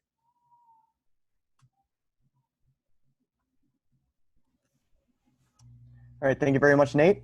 You've given us a lot to think about. Our next segment is Why International Solidarity Against Imperialism, which we'll be discussing party history, defending socialist countries, defining imperialism, national self-determination, and the war at home. This segment will be presented by Monica Moorhead. She's a Workers' World Party managing editor and former presidential candidate of Workers' World Party. She met the party in the early 1970s through the work of the Prisoner Solidarity Committee, which was recently reformed, of Youth Against War and Fascism in Virginia. She is with the New York branch. Monica? Thank you, Nigel, and good afternoon, comrades, allies, and friends. One of the 5 features Lenin laid out in his 1916 Imperialism, the Highest Stage of Capitalism book was the territorial division of the whole world among the biggest capitalist powers. Imperialism is capitalism at that stage of development at which the dominance of monopolies and finance capital is established. In the 1968 pamphlet, quote, Expanding Empire, end quote, WWP founding member Vince Copeland states, and this is a quote, the investment of capital in a foreign country should be regarded somewhat like sending a huge suction pump there, which pulls out the metals from the ground, the products from the soil, and the fruits from the trees, with the help, of course, of the labor of the, quote, native people or workers working on this suction pump. It is as if the pump were connected to pipes that run back to the home, that is the capitalist country, via the banks and big corporations. All the rich products are showered from the pipes into the treasuries of these institutions in the form of profits. Whole nations are drained by these great suction pumps or investments. And the profits are so great that rival groups of big business led by small cliques of big banks go to war with each other over the exploitation of these nations, end quote. Both Lenin and Vance, over a span of 50 years, described the same imperialism as rich capitalist countries getting richer off the systematic underdevelopment of the oppressed nations getting poorer, with the debt crisis, war, and occupation. These are oppressed nations, there are oppressed nations within the United States of Black, brown, and indigenous peoples who are disproportionately poor compared to whites. Imperialism has thus far created 2 wars at home and abroad. This super exploitation is the economic basis for countries in Africa, Latin America, the Caribbean, Asia, the Middle East, and oppressed nations at home, having the right to sovereignty and self-determination, to determine how best to develop their economies, societies, and communities to meet the basic and cultural needs of their population without the bullying, interference of the corporate bosses, bankers, and military. The COVID-19 pandemic has ripped off the Band-Aid of this cancerous, monstrous system, which has left billions more workers and oppressed people on a global scale more vulnerable to suffering and deaths due to a lack of jobs, healthcare, food, shelter, clean water, and more. Hunger is predicted to take more lives than the pandemic on a global scale. Intensifying the class struggle inside the United States is the most effective method for socialists and revolutionaries here to both weaken imperialism and to show political solidarity for the oppressed people inside and outside these artificial borders. And I want to solidify the ideas that Comrade Teresa raised earlier. The only crimes of oppressed people have been to fight for economic independence and political equality by any means necessary. With no other option, countries have and more will turn towards socialist reconstruction through liberation movements and struggles as the only answer to underdevelopment. So in ending, I'm wearing my keffiyeh today in honor of the heroic Palestinian people who commemorated the Nakba on May 15th with this slogan, "From the river to the sea, Palestine will be free, US out of the Middle East." Thank you.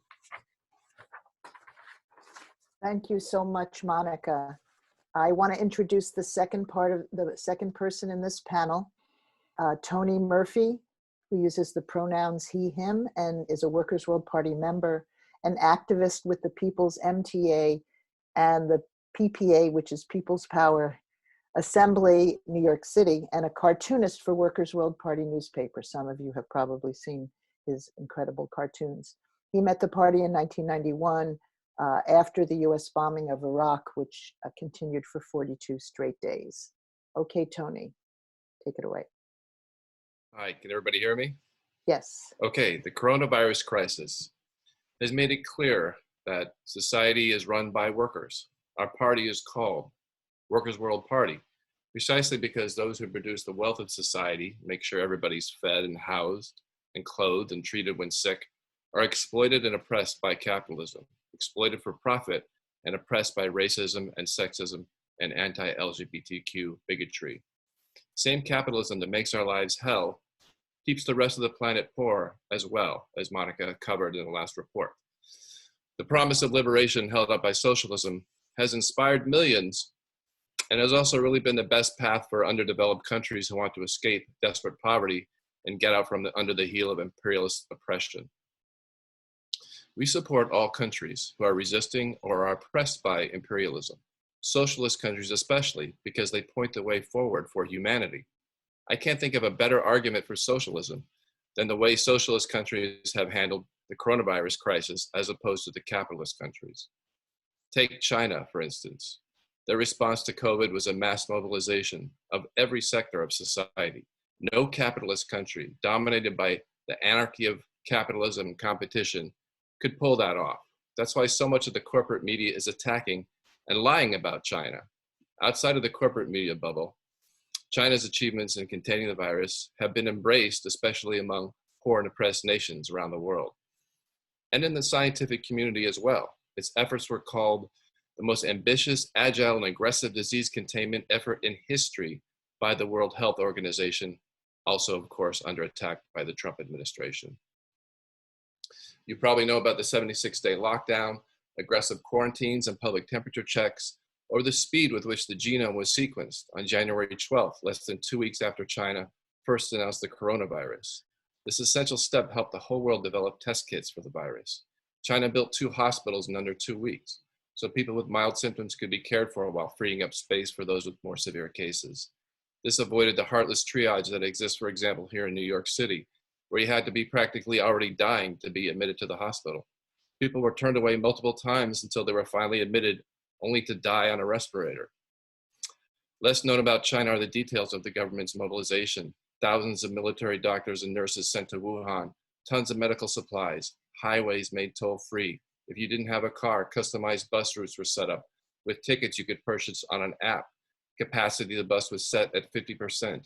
Many restaurants installed pulley systems to maintain employee-customer distance. Food and fuel were delivered on a mass scale.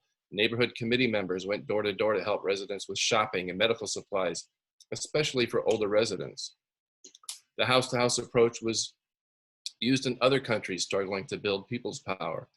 Venezuela's death toll, much lower than its neighbors in Colombia, Brazil, Ecuador, and most other countries for that matter, was kept low by an online survey. You just reported an online survey whether you had symptoms, and a doctor showed up at your door. Venezuela's nationwide quarantine included a 6-month suspension of all rent and interest payments, 6 months payment of wages of all small and mid-sized companies, and they banned layoffs and paid special bonuses. In Cuba, doctors also went door to door, reducing new cases to fewer than 20 a day, down from 50 in April. Before the crisis, Cuba already had the world's highest ratio of doctors to population, with high life expectancy and low infant mortality.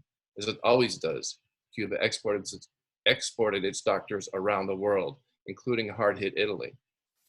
In Vietnam, the socialist government distributed big bags of free food to quarantine areas to help reduce panic buying and guarantee the salaries of workers who needed to stay home for April, May, and June.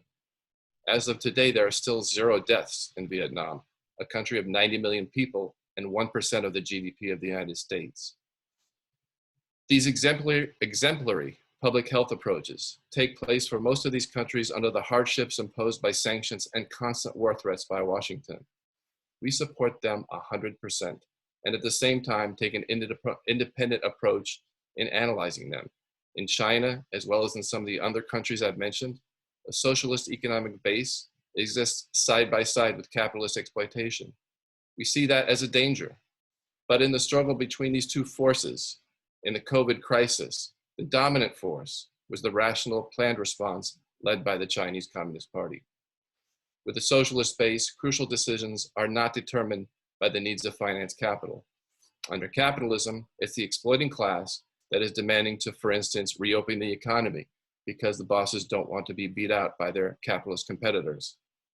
I'll just end by saying, I started by saying, we call ourselves Workers' World Party to call attention to those who are oppressed by capitalism and also to call attention to those who will overthrow capitalism, build a workers' world.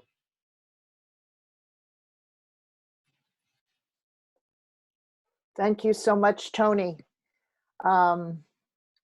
Okay, so I want to introduce the next speaker by saying that I think it really shows your commitment to the struggle if you are the one who is concerned about fundraising. Marcia Goldberg has been the heart of the ability of Workers' World Party, along with a couple of other people, to to sustain itself, because we do not accept or get corporate donations. We survive totally by volunteer donations from our comrades and from our friends. So without further ado, I would like to introduce Marcia Goldberg. Marcia Goldberg, who uses the pronoun she, her, is with the New York City branch of Workers' World Party after first joining the party in Buffalo. She is a member of the LGBTQ Two-Spirited Caucus of Workers' World Party. And take it away, Marcia. Well, hi. I don't know if others saw in the last day or so that Jeff Bezos, it was announced that he's expected to be the first trillionaire. And this was announced while millions are out of work and hungry. While people are dying from this pandemic, while Amazon workers had to go on strike to try to stay alive. The capitalist system run by billionaires like Bezos, who are trying to become trillionaires, can't keep people alive. It needs to be replaced by socialism. It looks like we're facing a deep economic crisis and more catastrophic unemployment and everything that goes along with that. And the only answer is organization, struggle, and fight back and solidarity. And we've seen some of this fight back in this last period, and I think we're going to be hearing more about the workers' resistance in the second part of this webinar. But the fight for the necessities of life, for jobs and income, for food, housing, healthcare, ending racist police murders, for all of this, the very real and crucial struggles aren't separate from the struggle for socialism. The working class and the most oppressed of the working class needs to be in charge and running society and organizing production based on what's needed, not what can make the most profit for the billionaires. The overwhelming majority of humanity on this planet, the vast global working class, needs socialism. Life on this planet depends on it. And this is what Workers' World Party stands for. And you've heard a lot more even today in hearing the talks today. So what I'm raising is that Workers' World Party and Workers' World Newspaper needs money to exist. And Workers' World is now having a fund drive. So we need the money to, I want to say, Workers' World Party is above all else a party of struggle. So we need the money we need the resources to be ready to try to do whatever needs to be done, both in this difficult period, the webinars and whatever else. And Tedessa made a really important proposal today to look for whatever we can do in moving this struggle forward. But we need money. It's just the reality of it. And there is no other source of money. It's us. It's donating what we can. That is how we get our money. And even in these hard times, when some of us are out of work, even in this hard times, we need to appeal to all of us to give what we can. And so I'm appealing to everyone who is watching this webinar to think of what you can give to help support Workers' World Party. And there it is right on the screen, exactly right when I was going to say, that you can donate to Venmo. It's very simple, straightforward, at Workers' World. You can donate on the website, the workersworld.org website, where you can see everything else, but /donate will take you right to the page where you can donate. You can also find a donate button if you're reading the articles. And patreon.com, where you can give an ongoing contribution that is specifically for the Workers' World newspaper is sent for free to incarcerated workers, to our class who are behind the bars. And the Patreon especially supports those free subscriptions. So I want to really appeal to everybody to think of what you can give. I hope that you'll also be thinking about joining Workers' World Party. We need you all. Thanks.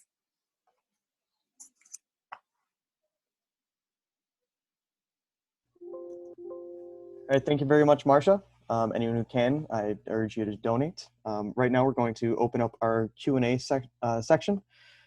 If you have any questions and you haven't asked them already, please go to the Q&A tab, which will appear at the bottom of your screen, and enter them there, and we will try to get to everyone's questions. The first question I want to field is, someone had a question about what the best means to send PPE and other means of support to prisoners. And I was thinking that either Ted or Marinda could address that question.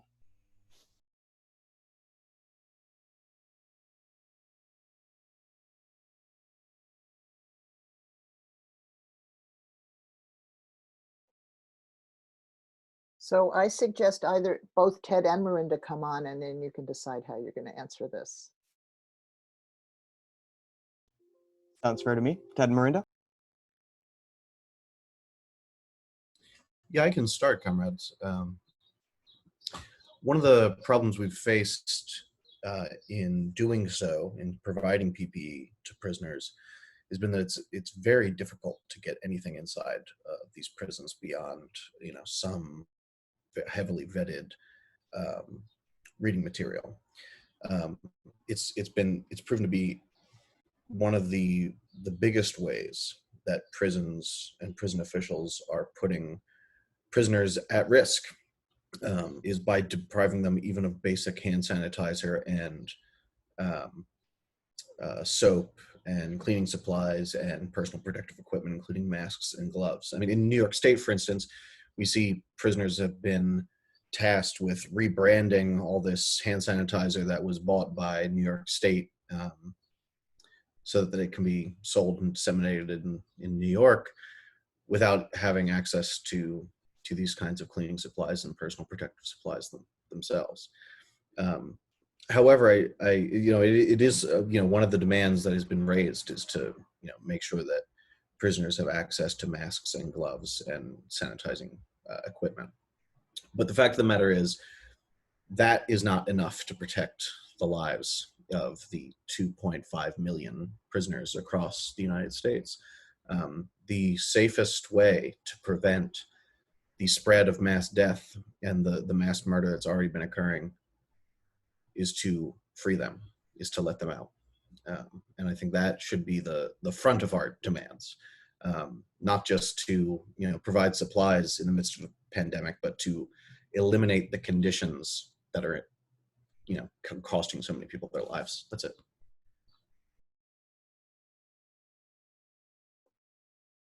Okay, I don't know if Marinda had anything to add about that, but we will move on. Can I? Okay, Monica. Oh, go no, ahead. I was gonna. Marinda.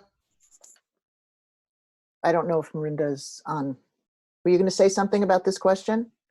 Yeah, I was just going to add that we're relaunching the Prisoner Solidarity Committee, and we are looking to build movements that show solidarity with people who are still locked up inside. And if you are interested in joining us in that, you can email us at prisonersolidaritywwp@gmail.com. Great, and maybe we can put that in the chat also, which would be really good. The next question. Oh, can I just answer? Yes, just please, something? Monica. I'm sorry. Okay, no, that's okay. Just to add on to what both Ted and Marinda raised, because this is really the issue of prisoners and the COVID-19 crisis has been a big issue, a big question within the movement regarding, well, okay, if you free them, if you free all the prisoners, what's going to happen to them? What do you do with all these incarcerated workers? Where are they going to go? So I just want to say succinctly, our answer in Workers' World Party is that there is plenty of housing for the workers, all this free hotels. There are empty apartment buildings. Of course, everyone has a right, to shelter, whether they're incarcerated or not. Incarcerated workers have the right to unemployment benefits because they are workers. So the bottom line is that incarcerated workers have the right to all of the benefits that all workers should have regarding this COVID-19 crisis. So, and the people in the communities, and this is where the workers' assemblies come in, which will be talked about later on, can organize this solidarity, this concrete solidarity with former incarcerated workers to make sure they have housing and food and everything that they need. So I just wanted to sort of extend that answer just a little bit. Thank you. And thank you, Monica. And someone put into the chat, there is a national organization that's out of New York City, which is called Release Our Aging People, or release aging people from prison, RAP. And so they are doing a lot of this work right now. They're holding demonstrations in front of a lot of the New York state prisons demanding that people be released. The next question that I want to throw open to everyone on the panel, there might be some comrades would like to answer.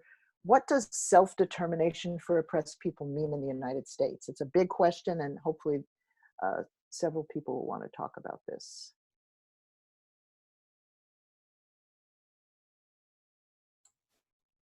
Monica's frozen. I don't know why. No, I'm not frozen. No, you're not. Okay. Okay.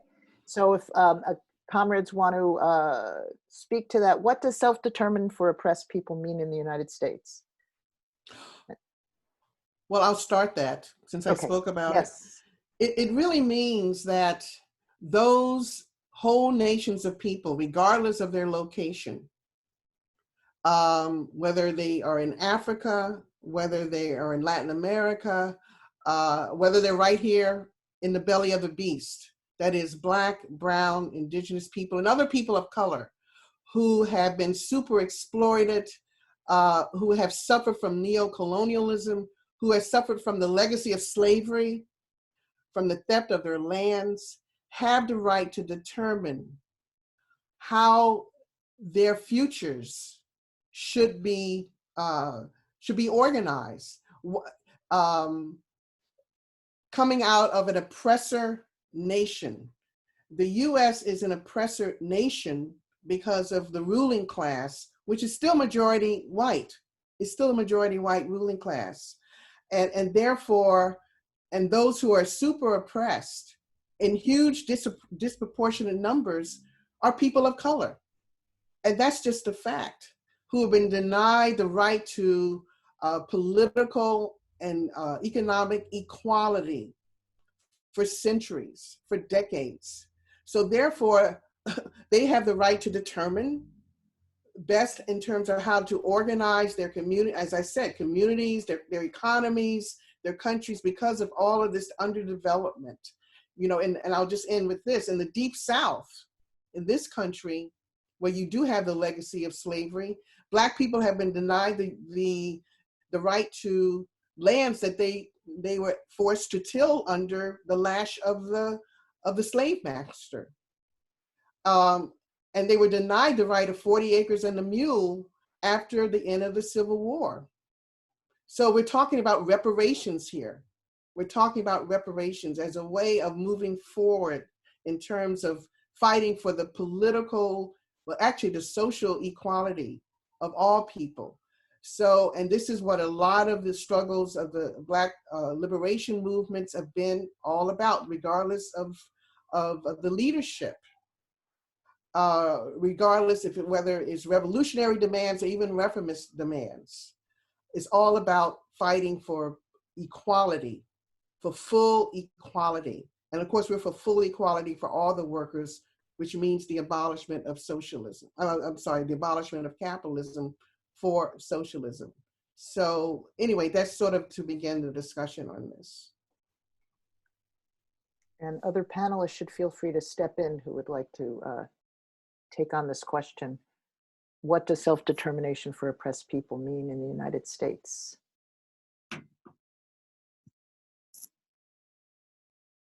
If I guess no one else wants to chime in, we will move to the next question. Nigel? Excuse me. Oh, Sarah, okay. Yeah, I'll just say that there is a whole section of this new book, What Road to Socialism, that takes up this very question because it is a really burning and decisive question. So, including the chapter, very important, by Monica. Thanks. Okay, so the next question I want to bring up is several people have asked what is the best way to get in touch with a local branch. And I think to add on to that, we should address questions about what the process for establishing a new branch is or establishing contact with a member of field staff, as well as the potential for members in other countries. And I'll leave that open to panelists to take on.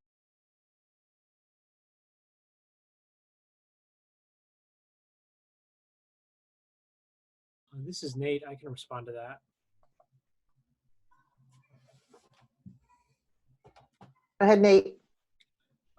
Yeah, so I encourage everybody, if you go to if you're interested in getting involved with Workers' World Party, go to workers.org and you'll see a link to join. I think if Scott, if you could flash the graphic up there for a second, just so people could see it again. Go to workers.org and go over WWP join, click on that, and there's a form to get in touch with us. You can also reach out to us through Facebook or through Twitter, Instagram, get in touch with us there. And we have branches all over the country. And then we also have lots of comrades in at-large areas where we don't yet have branches. So your location is not, wherever you are in the country, we want you in the party and get you involved. In terms of international, we have a lot of friends and supporters from around the world, and we encourage you to get in touch. And we also encourage people in other countries to look into and join revolutionary organizations struggling in whatever countries they're in against capitalism and for national liberation. But again, you can get in touch with us through that link that Nigel just put in the chat. And you can also get in touch with us through Facebook, through Twitter, through Instagram. And we really look forward to hearing from you. Thank you. Thank you, Nate. We're going to move on to another question. And again, it's for any of the panelists. How do we express solidarity to countries who are under economic and political attack by the US? In other words, like how do we oppose the attacks on the socialist countries and other nations who are struggling under US sanctions and war threats? And again, it's up to, I know that might be a question for Sarah, but there may be other people who also want to answer.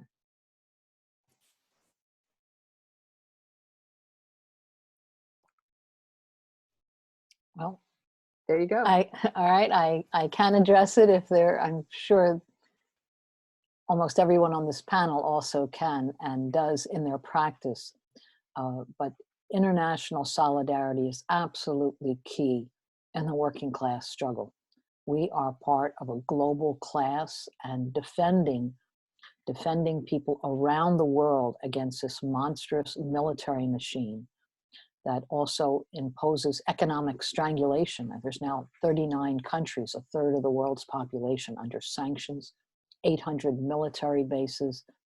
I think in Tony's talk, you very much addressed the importance of solidarity and also looking and spreading examples of what these struggling countries are able to do many of them so desperately poor, but because there's a level of social organization in the face of the COVID-19 pandemic, many of these countries are actually doing better because their confidence is in the people and the ability of people to mobilize and organize themselves. So it's two parts. It's really building solidarity, it's building defense, it's being in the streets, it's taking up all kinds of campaigns with allies and with working with everyone who is involved in solidarity work, because this is something far wider than Workers' World Party, and where we show the ability to cooperate with many, many organizations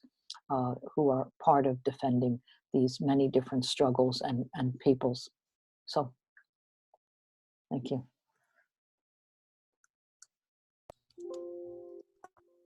All right, thank you, Sarah. I think we have time for another 1 or 2 questions maybe before we go into a break. We had a question about how to organize caravans. So any comrades who have any experience with organizing one of these car caravan protests that we've seen an increase of under COVID-19 pandemic should chime in.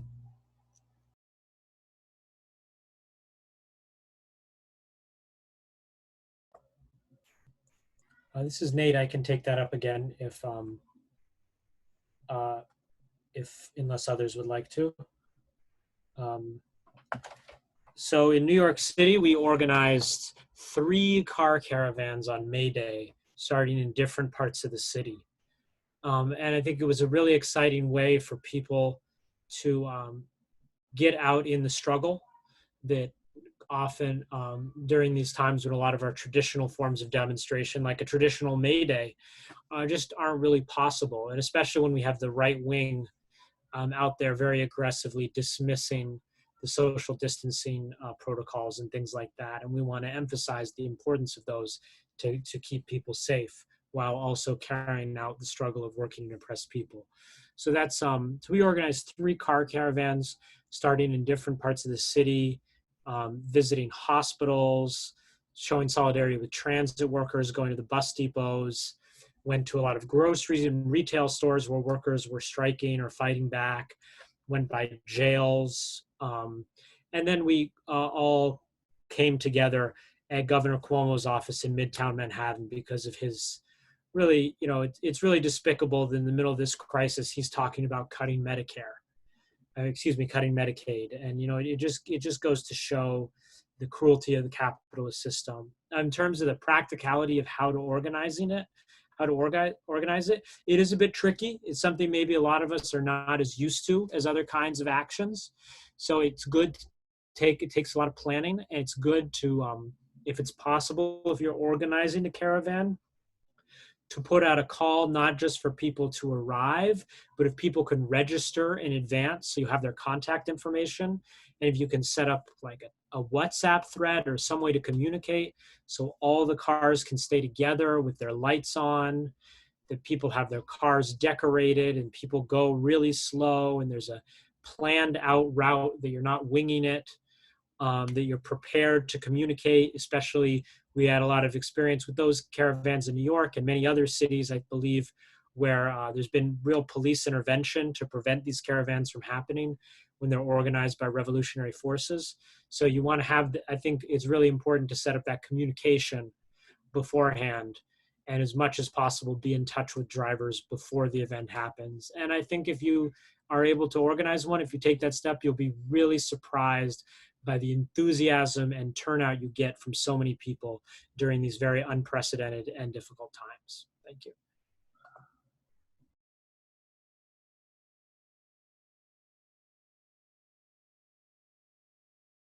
Okay, does anyone else want to share any experiences that they've had with car caravans? Judy, this is Ted. I can say a little bit about Philly. Okay, go ahead. Yeah, I just wanted to add that in Philadelphia on May Day, we also had a car caravan that started up in North Philly. We went by the Temple University Hospital in solidarity with nurses and other medical professionals and healthcare workers who walked out on May Day. we swung around to stop by a nursing home. We went through the Richard Allen Homes, which is a traditional public housing area in Philadelphia, and made a couple other stops, including outside of the now shuttered Hahnemann Hospital, which was closed by a hedge fund group because it was a hospital that was found that it was not to be profitable enough.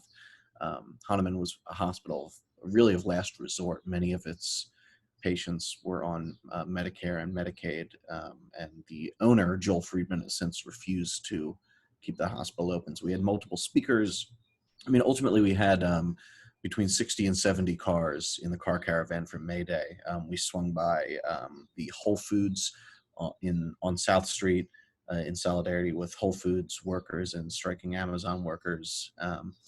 And, you know, I just want to echo some of the things that Nate raised in terms of it can be logistically difficult to organize these car caravans, but the payoff is great. The reaction of being able to see people on the street driving by is really inspiring.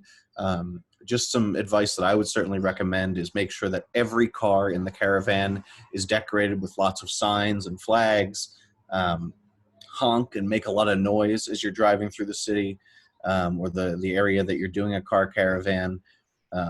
We were lucky in that we had a lot of police presence at the start, but they sort of tapered off and lost interest by the end. But one thing that I think could be very useful is if you have a couple, one or two, depending on the size of your car caravan or more, bicyclists alongside you to sort of monitor traffic and interruptions with other vehicles and sort of ward off the police. And also one thing that we did is, you know, throughout the entire caravan, we had a Zoom conference call going so that people outside could tune in and keep track of the progress of the car caravan as we went throughout our day. It's an interesting form of protest. It comes with its unique challenges, but it's one of the ways that we can still do things while socially distancing. That's all.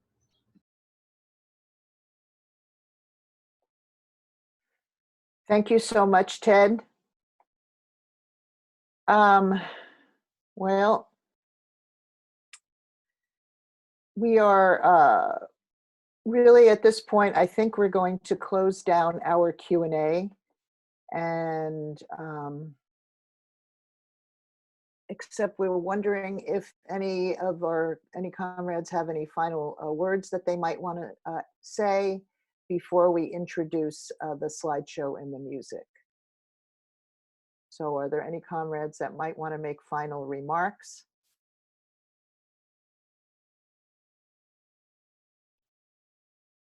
Okay, looks like Tony has something. Go ahead, Tony. I had to figure out how to get back on. Just a quick point, two quick points after my report. I didn't talk about the DPRK. I didn't find as many examples of the things I was talking about, like door-to-door, which I really wanted to sort of communicate. But I did find out that they did respond to the crisis very, very early. In late January, they shut down their border with China. They quarantined people who had traveled from China to the DPRK, and they quarantined diplomats for about a month. And they're reporting zero deaths of COVID. And of course, the bourgeois media is treating that with disdain, the way they treat all of these oppressed countries. Of course, they never mention the great war that's being waged against, say, Venezuela and the DPRK. Both countries are heavily sanctioned.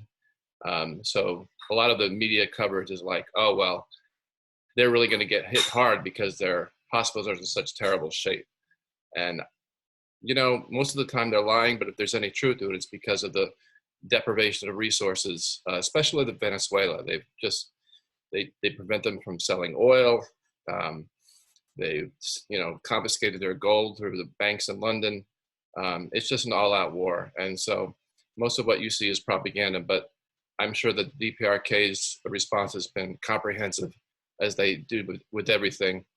Just one more quick point.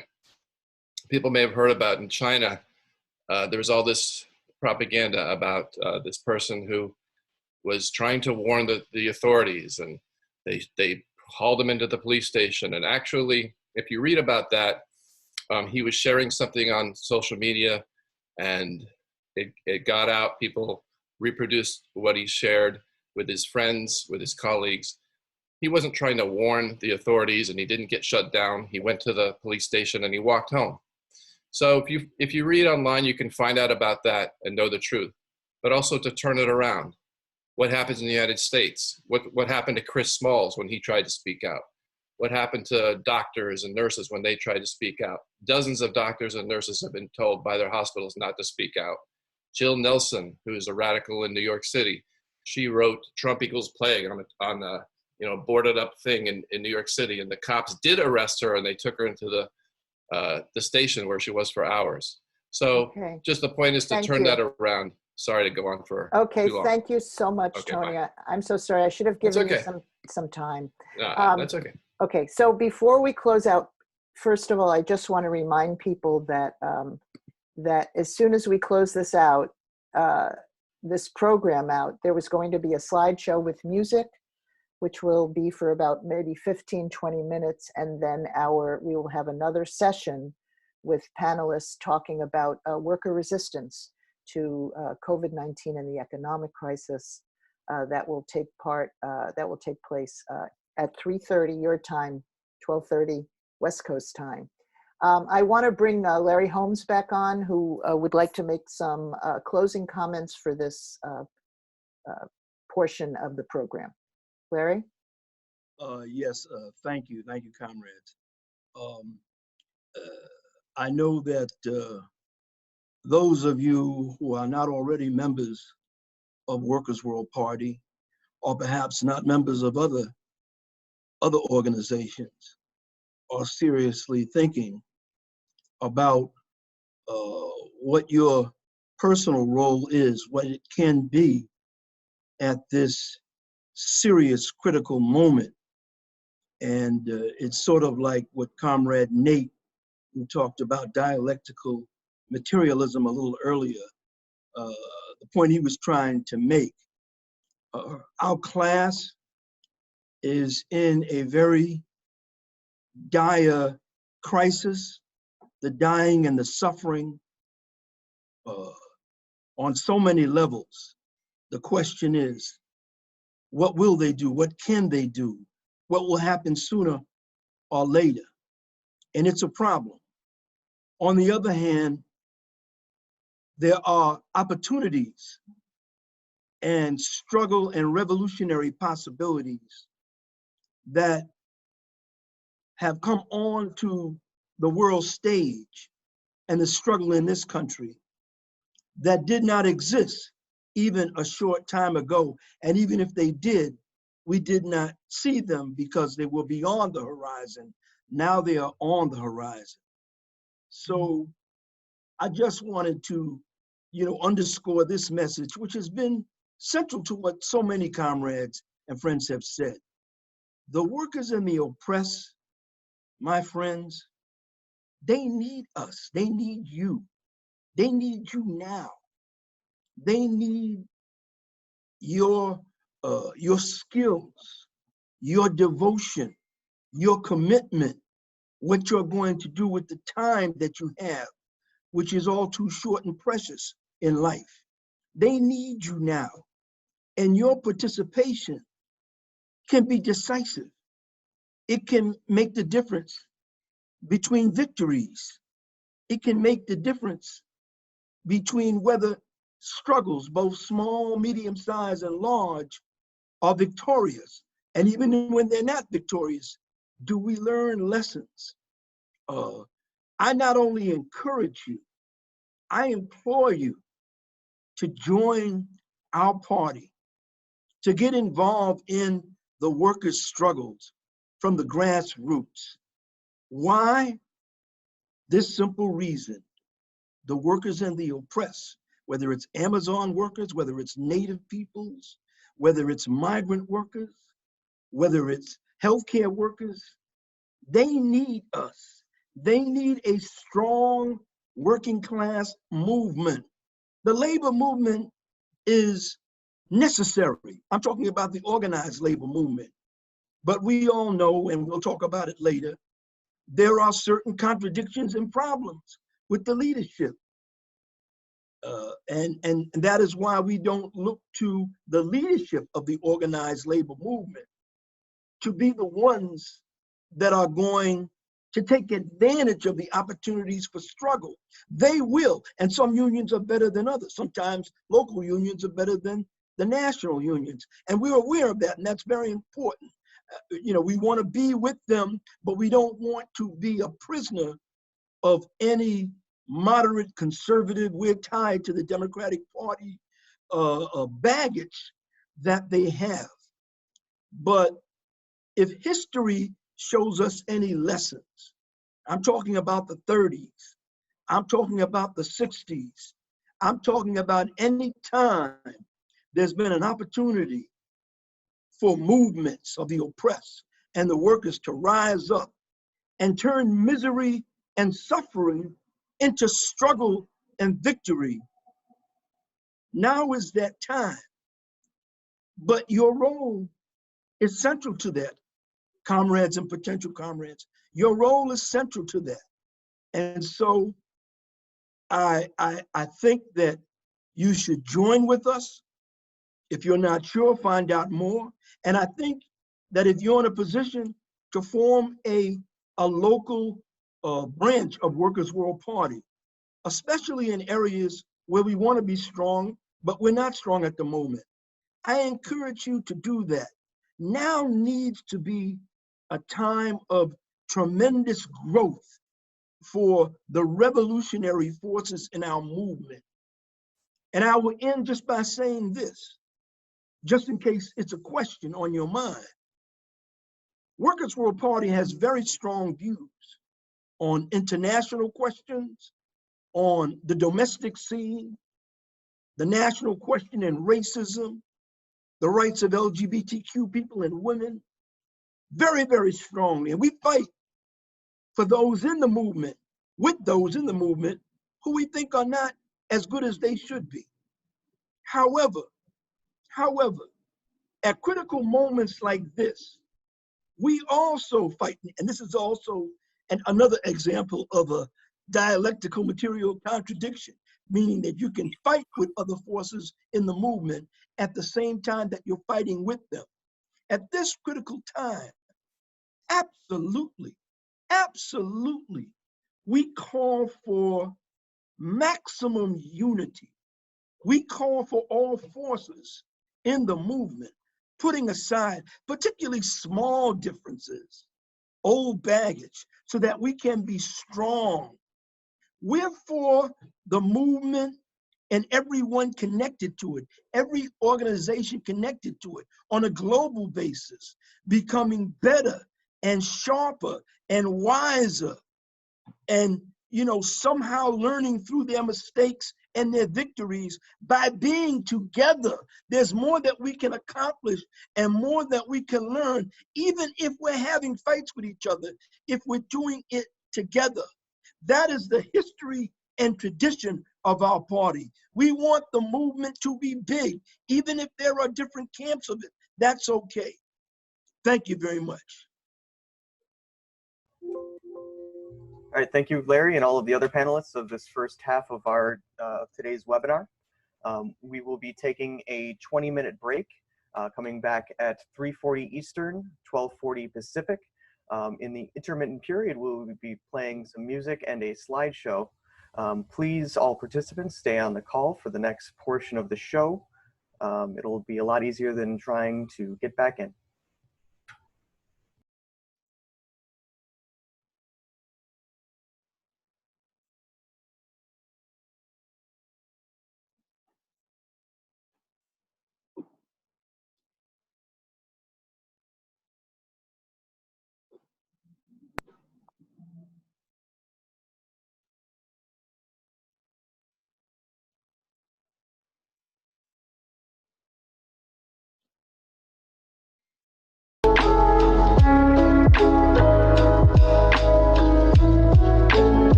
I guess I was a little, you know, it was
Welcome back to our webinar. My name is Mikasa Matema from New York City Workers' World Party branch. With me is Diane from Workers' World Party Atlanta. Hello, everybody. My name is Diane Mathwitz, as Mikasi said, and I want to thank everybody for returning after that short break. I hope you've enjoyed the slideshow that had just some of the very few photos from the many struggles that Workers' World Party has initiated and participated in with workers, oppressed peoples, and marginalized communities in the US or internationally, and in defense of countries advancing socialism. We have another tremendous couple of hours of programs, speeches, with our comrades and candidates. I do want to make just a couple of reminders as we start this next session. We do have, and you have seen them in the first 2 hours, we do want to remind you that our newspaper, Workers' World, is filled with accounts of campaigns and actions. You're encouraged to go get an online subscription or regularly go to workers.org. You see on your screen that if you're interested, you can get it by email. You also will find on the workers.org site the theoretical article like the one that Larry Holmes wrote for preparation for this extended webinar entitled "Pandemic Has Hastened Capital's End. The Rest is Up to Us." We also want to make sure that you are aware, although I know you've seen it a couple of times, but just in case, that there is a form that you can fill out to be able to have one of the comrades here in the party contact you no matter where you live in the United States. And we would be so happy to talk with you about Workers' World, why we think it would be a good thing for you to get to work with us and know us better. And also, as Marcia mentioned, very much the need we have for donations to make it possible for us to continue to do the work that we've been doing really for 60 years. And so there is also a donation information as well, and there it is. So before we begin our panelists, we do want to bring on Comrade Maya X from the Boston branch. Maya is a tremendous cultural worker. She is a revolutionary student, archivist, warrior, Marxist, comrade, and ally. And she's going to open up this second session of the Workers' World webinar with a cultural presentation of spoken word. Thank you so much, Maya. Greetings, comrades. First and foremost, I just want to salute the ancestors and all whom we've lost on the battlefield in the struggle. Greetings, comrades, allies, community, and others. This piece is an evolving fusion of spoken word and revolutionary thought.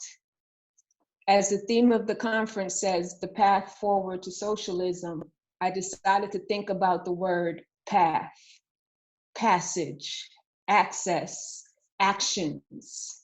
In her poem, Somali writer Washan Shire shared, I held an atlas on my lap, ran my fingers across the whole world, and whispered, where does it hurt?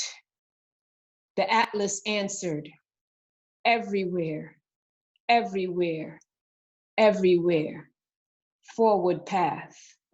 Today, in the midst of intersections, crossroads, street corners, cell blocks, in the mountains, skies, and across terrains, I feel the spirits, hear the whispers, and join the symphonies, words, sounds, verbs, everywhere, the path to socialism.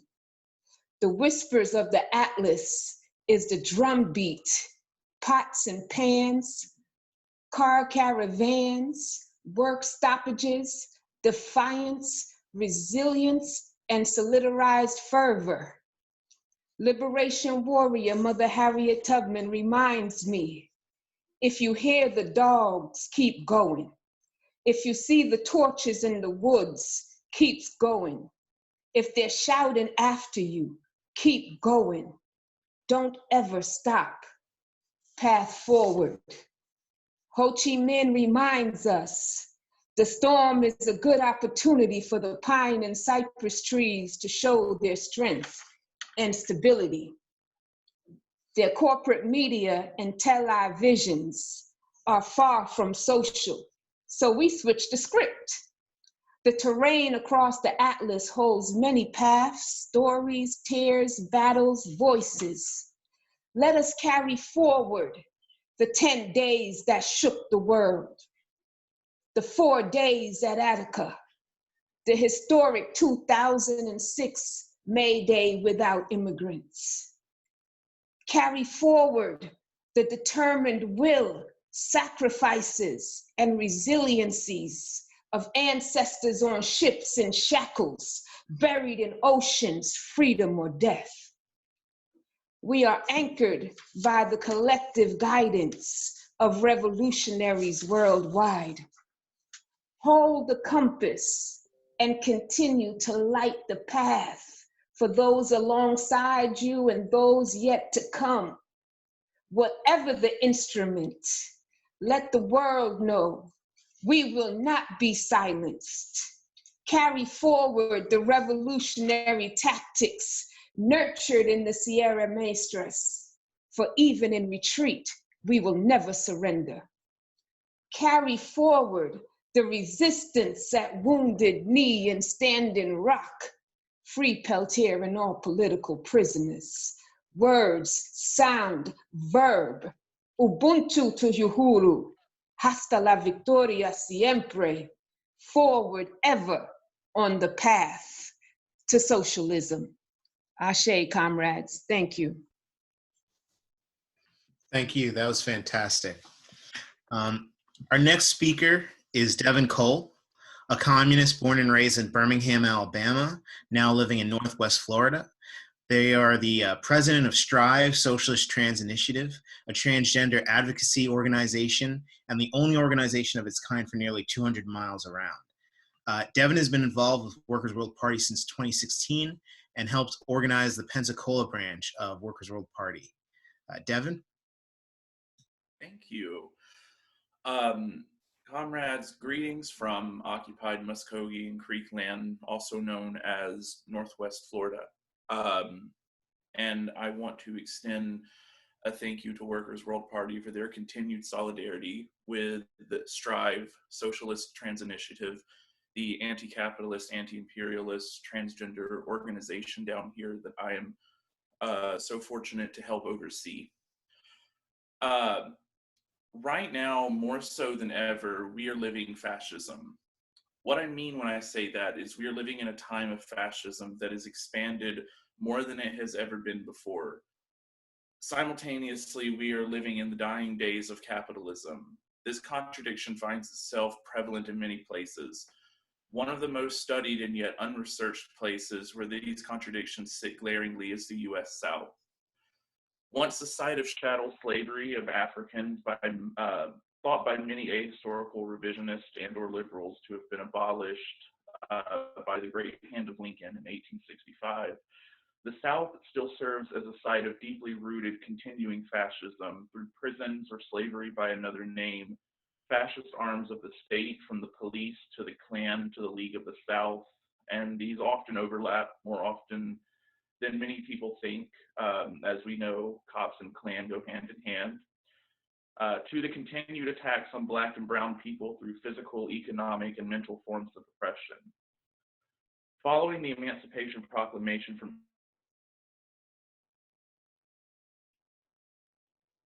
Oh, no.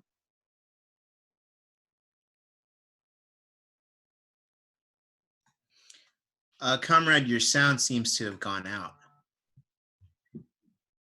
Additionally, they did nothing to stop the violence. White supremacists, still largely situated in the South as agricultural workers, bosses, and landlords against Black workers. After the movement for Black men to vote gained momentum, this gave rise to the Ku Klux Klan, who murdered many abolition leaders, most of them Black people. Although the first KKK had mostly dissolved by the early 1870s, the effects of anti-Black violence and fascism were felt and continue to be felt. W.E.B. Du Bois said of this, "The slave went free, stood a brief moment in the sun, and then moved back again towards slavery. This happened through landlordism, prisons, and capitalism." It's important to note that during the period following Reconstruction, one of the earliest and most well-known struggles against white supremacy was the formation of the doomed Populist Party, which formed out of several other populist-leaning parties. It was called the People's Party. And I do want to specify that I'm referring to after Reconstruction so as not to erase or downplay the revolutionary African slave revolts prior to the abolition of chattel slavery. So the People's Party is heavily outlined in the book by Workers' World Party founding member Vince Copeland, Southern Populism and Black Labor. The downfall of this party, as Copeland points out, is that the party, despite expressing some unity for Black and white farmers, still had a white leadership that did nothing for the Black laborer as it did for white labor, which costed its eventual dissolution and absorption by the reactionary Democratic Party. The KKK reformed in early 1920s and led its longest campaign of violence against Black people yet. Situated mainly in Alabama, Mississippi, Georgia, the Carolinas. Despite this, the resistance to their presence was strong. At this point, led mostly by Black sharecroppers, Black laborers, groups such as the Alabama Communist Party formed, which existed from 1928 to 1951. This party was formed and led by said sharecroppers and laborers and fought back against Klan members, landlords, and anti-Black labor practices. The dissolution of the ACP happened only because of McCarthyism. Today, the Klan still exists and claims over 2,000 members, especially down here in the South where I live. They're not as direct as they once were. They are bosses, they are law enforcement officers, they are soldiers in the imperialist US military, and they are landlords. They are joined by many newer fascist groups that seem to routinely spring up here in the South regularly. They enjoy heavy presence on media and social media to spew anti-Black, racist, homophobic, transphobic, xenophobic.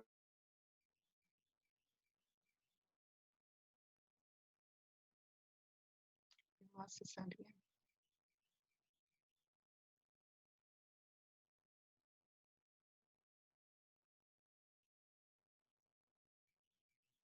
With every intention of winning and crushing fascism, giving rise to a better liberated world. Thank you.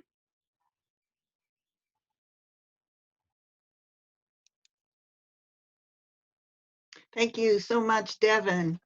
I forgot to introduce myself after I was talking about the slideshow and some of the reminder announcements. So my name is Diane Mathowitz, and I will be facilitating this second part of our webinar with Comrade Makasi. So I'm a retired union auto worker who worked for 30 years on General Motors assembly lines in Atlanta and in New York State. I currently produce and co-host the Labor Forum, a weekly radio program on WRFG 89.3 FM in Atlanta. And I've been a member of Workers' World Party since 1972, and I'm on the party's field staff and other national bodies. So I want to go ahead. We have a second speaker on this question of what is fascism and how to fight it, and it's Comrade Scott. So Comrade Scott is an organizer with the Philadelphia branch of Workers' World Party. He uses the pronouns he, him, and he is a member of the Workers' World Party Executive Committee and the field staff.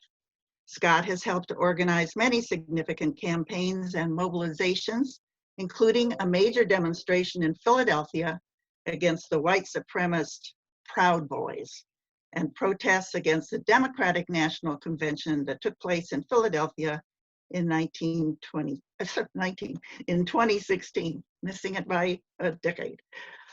Anyway, so Comrade Scott, would you please continue our conversation about fascism and how to fight it? Thanks, Diane, and thanks all the comrades. You know, if I were at a party conference with you all, I would start right with a big chant, something about how the cops and the Klan go hand in hand, as our comrades have talked about before. And so it's, you know, but unfortunately, I can still feel that revolutionary energy, but unfortunately, we're distant because we have to be. But comrades, you know, we are at a great crossroads in the history of humanity. And as we all know, you know, this pandemic and the social and economic crises caused by it, it's really kind of the most significant moment for kind of younger people, I think, you know, myself, in our entire lives. In many ways, the challenges that we are facing, though, are only a precursor, only a beginning to what we're going to be talking about with this great existential threat, which is the climate crisis and kind of the real questions facing the future of humanity. This is the beginning of the end for capitalism and for the US empire. The great contradictions are sharpening. Clearly, our society within it has the potential for life and for death, but ultimately the question of which class rules will continue to define the future of humanity and the road to socialism. The question facing us now, we have a question in front of us as far as this meeting goes, which road to socialism, is really the question: socialism or genocide? Socialism or mass death, whether you're talking about humanity or the rest of life on Earth. Politically, this boils down to a question of socialism or fascism. We're all living the statistics. 33 million people have filed for unemployment. April saw the fastest rise in unemployment ever in the history of the statistics by the US Labor Department. Labor force participation rate, the number of adults who are working. This number, you know, including the unemployed, it's a number that of all adults who are either looking for jobs or have jobs, that number is basically at its lowest number in recent history, where 60% of people are are either employed or looking for jobs, and only about 50% of adults in this entire country are employed at all. Another important fact, millions of small businesses have been closing. Their estimates are that 7.5 million small businesses might never reopen in this country. Thus, the small bourgeoisie is facing an epic collapse. This class, which is often referred to as the upper middle class, has no independent future. They must decide to be on the side of the increasingly violent and desperate ruling class, or to join the ranks of the working class and to fight for workers' control over the economy and the government. Meanwhile, trillionaire-to-be Bezos and the ruling class continue to get richer. All of this must come at the expense of the working class and of the more privileged small bourgeoisie. Following decades of neoliberal destruction of these middle classes and the working class in the imperialist world, it's given the social fodder to the rise of right-wing extremism. White men terrorists, which we've seen strike, in basically every imperialist country across the world, have been radicalized by the growing crisis of capitalism. And frankly, this is only the beginning of the terror of fascism. The USA, through its quote-unquote heritage of white supremacy, of genocide, of colonialism, of slavery, of national oppression, paired with the most violent ruling class ever, provides a potent social base for fascism. The small bourgeoisie, those who make a living off of exploiting labor, as well as those kind of specialized skills like lawyers and doctors and managers, etc. This class is the one that's most prone to being for fascism. And it's a real challenge for us in our organizing. Meanwhile, right-wing billionaires are funding fake reopen movements to fight for people's right to get a haircut, to play golf, to drink beer at a bar. They are trying to recruit the middle class and the working class to their campaign of genocide, of racism, and capitalism. We must not let them win. Meanwhile, we're seeing the massive growth of the state, meaning that fascists will have employment, right? In Philadelphia, the only budget increase we're going to see next year is for the cops. Same with the federal budget. We're going to see the growth of the military at the expense of everything else.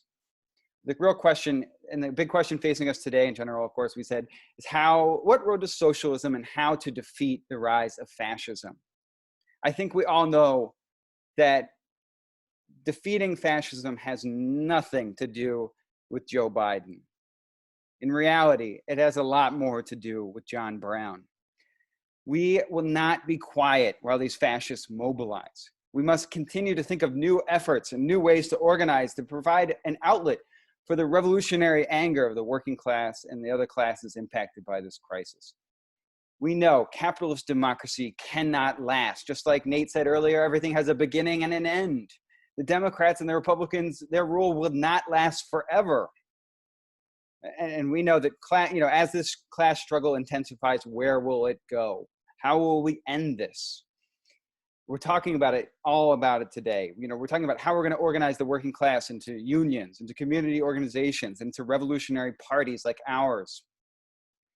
The working class in the US has the power to change human history. The same boss that exploits the workers in the US is the one oppressing and exploiting workers in the entire world. The US working class must be victorious against its enemies. And basically, the real question facing humanity is what will happen here and whether or not there will be a revolution. I'm just going to end by saying, Workers' World Party knows how to fight fascism, whether it's with lead pipes, whether it's banners and agitational literature, whether it's our incredible ability to speak to our class. We are ready. And we must continue like we did a couple years ago in Philadelphia when we helped mobilize 5,000 workers who met these 10 cowardly Proud Boys in the streets and shut down their rally. We must continue this great tradition of militantly fighting fascism.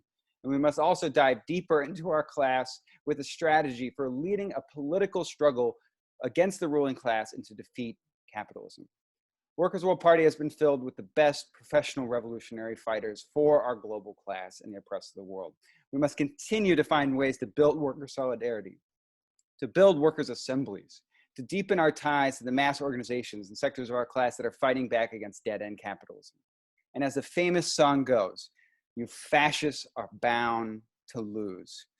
Mild in manner, bold in matter, but always fighting racism, white supremacy, and all forms of oppression, we will build a workers' world. Thank you. Thank you, Scott. Our next speaker is Dante Strobino.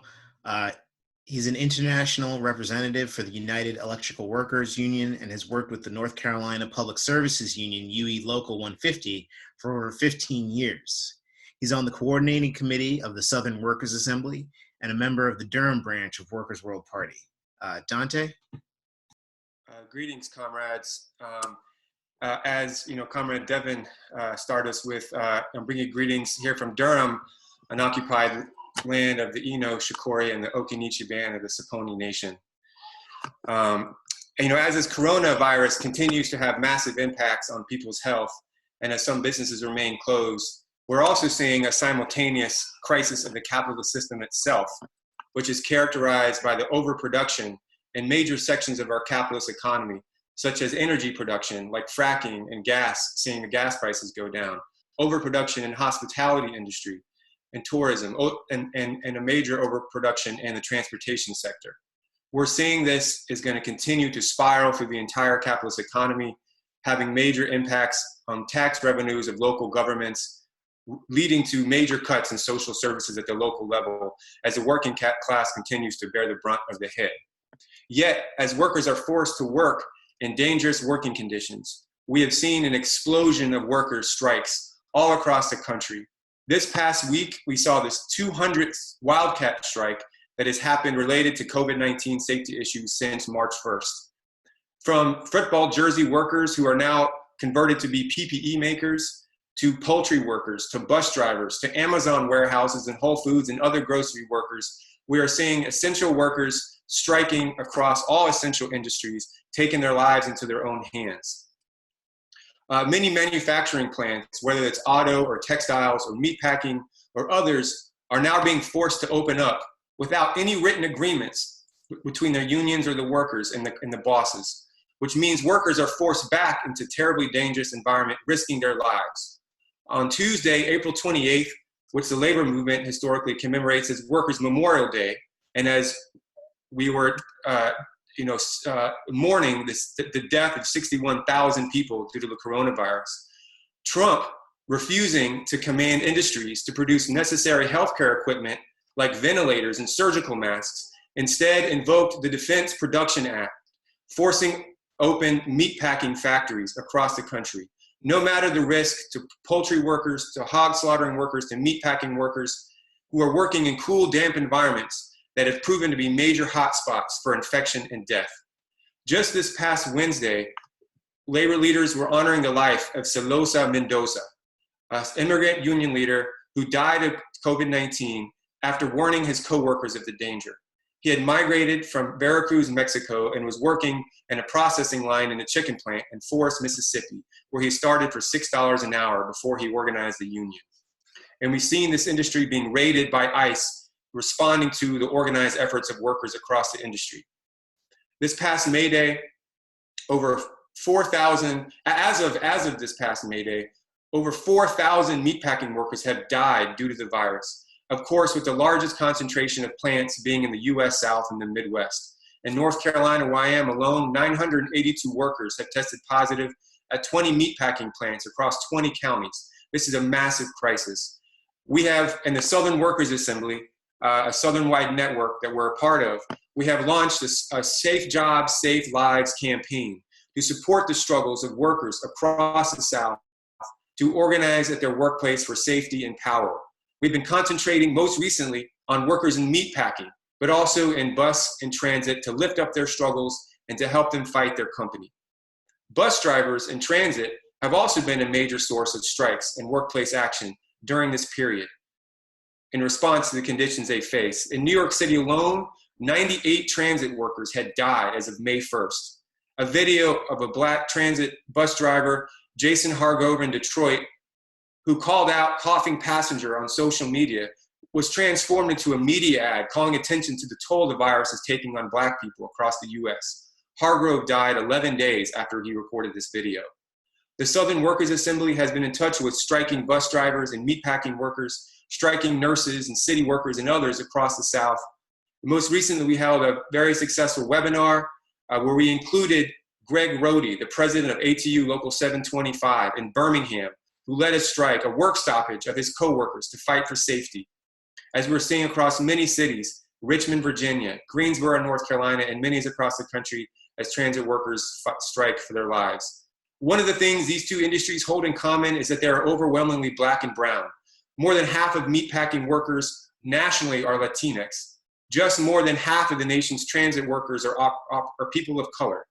And roughly 30% Black, 15% Latinx, and 65% over the age of 45. Of course, this crisis is having a disproportionate impact on Black and brown and older workers. The Southern Workers Assembly, we lift up a major slogan that was first stated by Sam Marcy, founder of our party, that if you have a union, fight to make it fight. If you don't have a union, fight to get one. And that is exactly what we're doing across the South. We are including building up solidarity, citywide structures, such as local workers' assemblies, that can help workers create a space to speak out, speak bitterness, to challenge their boss, and to get support for their struggles, but also to see their fight as part of a larger struggle against the capitalist system. In the Southern Workers Assembly, we're going to continue to unite and fight and build workers' assemblies, and we look forward to support and working with you comrades across the country as we fight coronavirus and build a workers' world. Thanks so much. Thank you, Dante. Yeah, workers' assemblies are so important. You know, the US claims to be a democracy, but this claim is totally divorced from the reality of class struggle. The wealthy ruling class, which owns most of our economy through the stock market and banking system, also has a complete ownership of our electoral process. The politicians we elect are the servants of capitalists who will never do anything to harm the interests of their masters. This is not a democracy, it is a dictatorship of the rich. True democracy would reflect the popular will of the masses, the bulk of which belong to the working class. Socialist revolutions aim to control the means of production, the levers which control our economy, and establish rule by the working class. That's why workers' assemblies are so important, because they can become an engine of workers' democracy and workers' control over the economy. The history of socialist revolutions is the history of this kind of political base building. Before the October Revolution of 1917, workers organized into political bodies to control their political and economic lives. This went beyond unionizing. Workers' councils, even without the sanction of the government, decided the most important political questions of the time. They were a government and a state unto themselves, a workers' state which fought for the interests of their class. Just as in 1917, the problems we face today can only be solved by a united working class. We need workers' assemblies to take control of our economy. We need healthcare and housing to fall under the control of workers' assemblies. If a business decides its workers are essential, then it's essential that workers' assemblies control that business. This is what we mean when we say all power to the workers' assemblies. As Dante stated, comrades in Workers' World Party's Durham branch have already taken the lead in building workers' assemblies. Their workers are banding together and vowing to organize the South. But that movement is spreading. The movement is spreading because workers understand that if we don't organize, we won't win. Workers understand that if we turn away from building a mass base, we are conceding victory to the ruling class. And workers understand that in this moment in history, we can't accept defeat. We have to demand victory. We have to do this now. Non-union workers must be unionized, and unionized workers must be radicalized. Tenants, apartment blocks, and entire neighborhoods must be brought together to fight landlords, developers, and police oppression. Socialists must seed ourselves throughout the working class to provide political education, agitation, and organization. Comrades, this is our moral duty, to unite the working class, to build a workers' democracy, and to use all of our energy to defy the capitalist ruling class. Thank you. Thank you, Makasi. And we will be continuing with this panel on workers' resistance to COVID-19 and the economic crisis. Next, the workers at Whole Foods and Amazon have inspired low-wage workers everywhere with their determined and bold actions to win PPE, decent wages, and safe working conditions. Speaking on Surviving at Whole Foods Amazon is Megan Murray. Megan, using the pronouns they, them, is a member of the Philadelphia branch of Workers' World Party and a front-end worker at Amazon's subsidiary, Whole Foods Market. They are involved in the struggle for safe working conditions and fair compensation for Amazon workers and all essential workers, particularly during the COVID-19 crisis. Please welcome Megan Murray. Thank you, Diane, and thank you to all the other panelists for your powerful words. So we are sort of taught that resources flow down in our society, that money trickles down, that taxes redistribute wealth from the rich to the poor, and so on. The lie of this downward economic flow serves to hide the massive upward flow that characterizes the capitalist economy in reality. And even in the midst of a pandemic, this upward flow has neither reversed nor ceased. Indeed, the ruling class is finding new ways to gouge workers, as in the case of Amazon. As Diane mentioned, I work for Whole Foods, an Amazon subsidiary.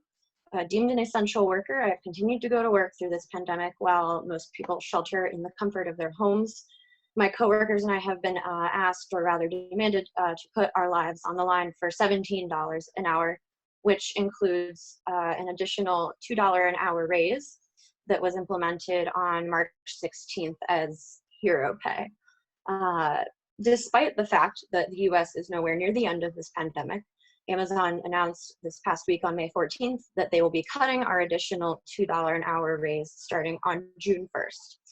One day after that announcement, as some people have mentioned, headlines read, Jeff Bezos set to become first trillionaire.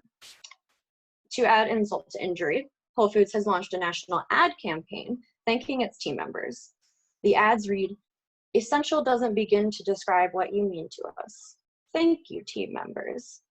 As if that wasn't enough, Whole Foods has shipped out t-shirts for team members that say hero on them. I'm wearing mine right now. They're very real. That's what you do when you don't care about your workers. You cut their pay and their hours, demand they put their lives at risk on the job, then give them a free t-shirt, hoping they'll forget you ever wronged them. Neither Whole Foods nor Amazon employees are unionized in the US. Despite this, the companies have found themselves met with a wave of organizing and action among frontline workers since the start of the COVID-19 crisis. Amazon's response, of course, rather than starting a dialogue or expressing an interest in meeting demands, has been to fire organizers, including Chris Smalls, who organized a walkout and protest about unsafe conditions at a Staten Island Amazon warehouse. Despite claiming that Smalls' termination had nothing to do with his organizing, leaked transcripts from a meeting of Amazon executives reveal a plan to smear Smalls as the face of the whole movement to unionize, calling him not smart or articulate, a clearly racist comment made about Smalls, who is Black, as so many essential workers are. While many still fear this kind of retaliation, Amazon's scare tactics and intimidation have only strengthened the movement among Amazon workers and essential workers generally. Even higher level corporate Amazon employees are speaking out against Amazon's anti-union practices and culture of fear. Amazon's VP recently resigned, citing Amazon's firing of organizing workers as the reason for his resignation and calling Amazon a quote unquote chicken shit company. Let's talk about contradictions. By firing and intimidating workers who organize and advocate for themselves, Bezos is actually teaching his workers two things. One, that he doesn't care about us, and two, that he's actually afraid of us. Margaret Thatcher's famous quote about the problem with socialism being that you eventually run out of other people's money is actually a fundamental mechanic of capitalism, one that ensures the perpetual return of crisis, or the business cycle, as bourgeois economists deceptively call it. The problem with gutting the people, though, for all that they have in order to subsidize a ruling class breathing its last dying breaths is that you can't pour from an empty cup. Eventually, the ruling class runs out of working people's money. The current crisis is fundamentally one of the system that relies on workers' labor and ability to spend, yet undermines and destroys that very foundation in its inherent and incessant pursuit of profit. Even with no end to this pandemic in sight, with no voice in the decisions that are quite literally of life or death significance, life for us essential workers still goes on, at least if we're lucky. Tomorrow's shift will come along with the bills and the rent, And that's why, despite all of the factors stacked against us, despite the fact that we are facing up against one of, if not the most powerful and wealthy corporations to ever exist without even a formal union to protect us, despite all of that, we're still fighting. And even though we have not yet won the war, we're winning battles. Each protective and compensatory measure we win is a result of our struggle and a response to the threat of our collective action. In conclusion, I'll share a Frantz Fanon quote that speaks to me. Fanon said that each generation must discover its mission, either fulfill it or betray it in relative opacity. Only through struggle will that opacity give way to clarity, critical perception, and eventually victory. Without a path set forward, it's our job as workers and revolutionaries to clear one ourselves and to build a workers' world. Thank you. Thank you. Our next speaker is Vincent Ticetta, who's been organizing with People's Power Assembly for almost 2 years and began their candidacy with the party in New York City last spring. Since the COVID quarantine began, they've been working alongside friends and roommates to organize a tenants association fighting for rent forgiveness during the current massive unemployment. Vincent?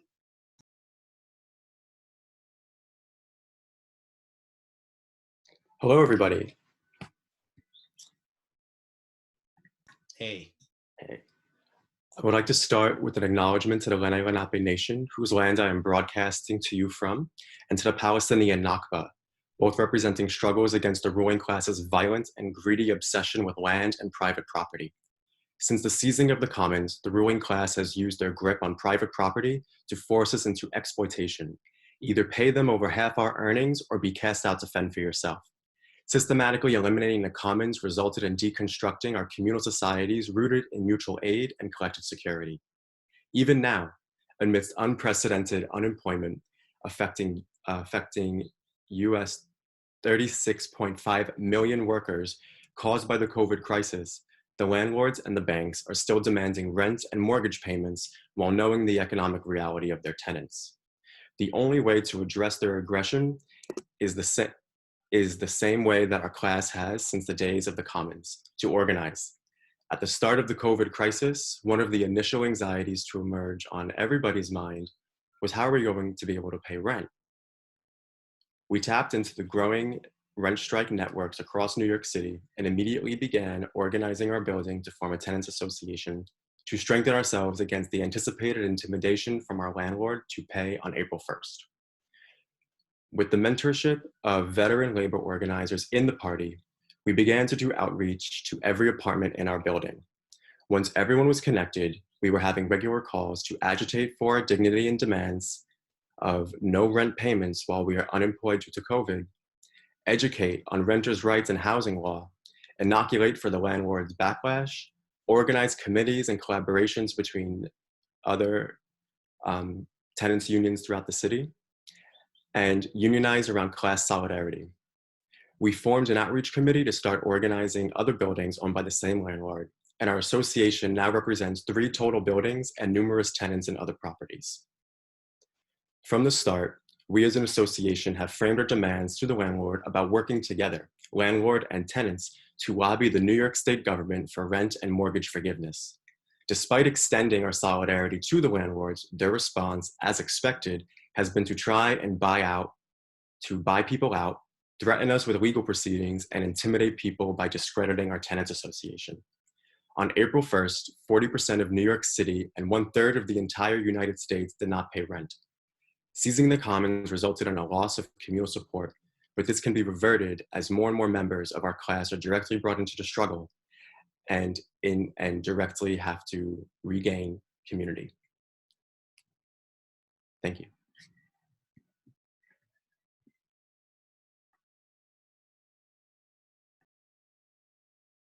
Thank you, Vincent.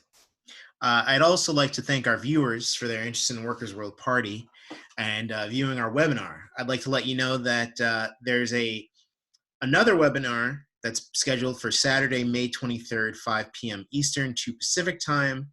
That's organized by the Healthcare Workers Caucus of Workers' World Party. Again, that's Saturday, May 23rd. More information will be put up online.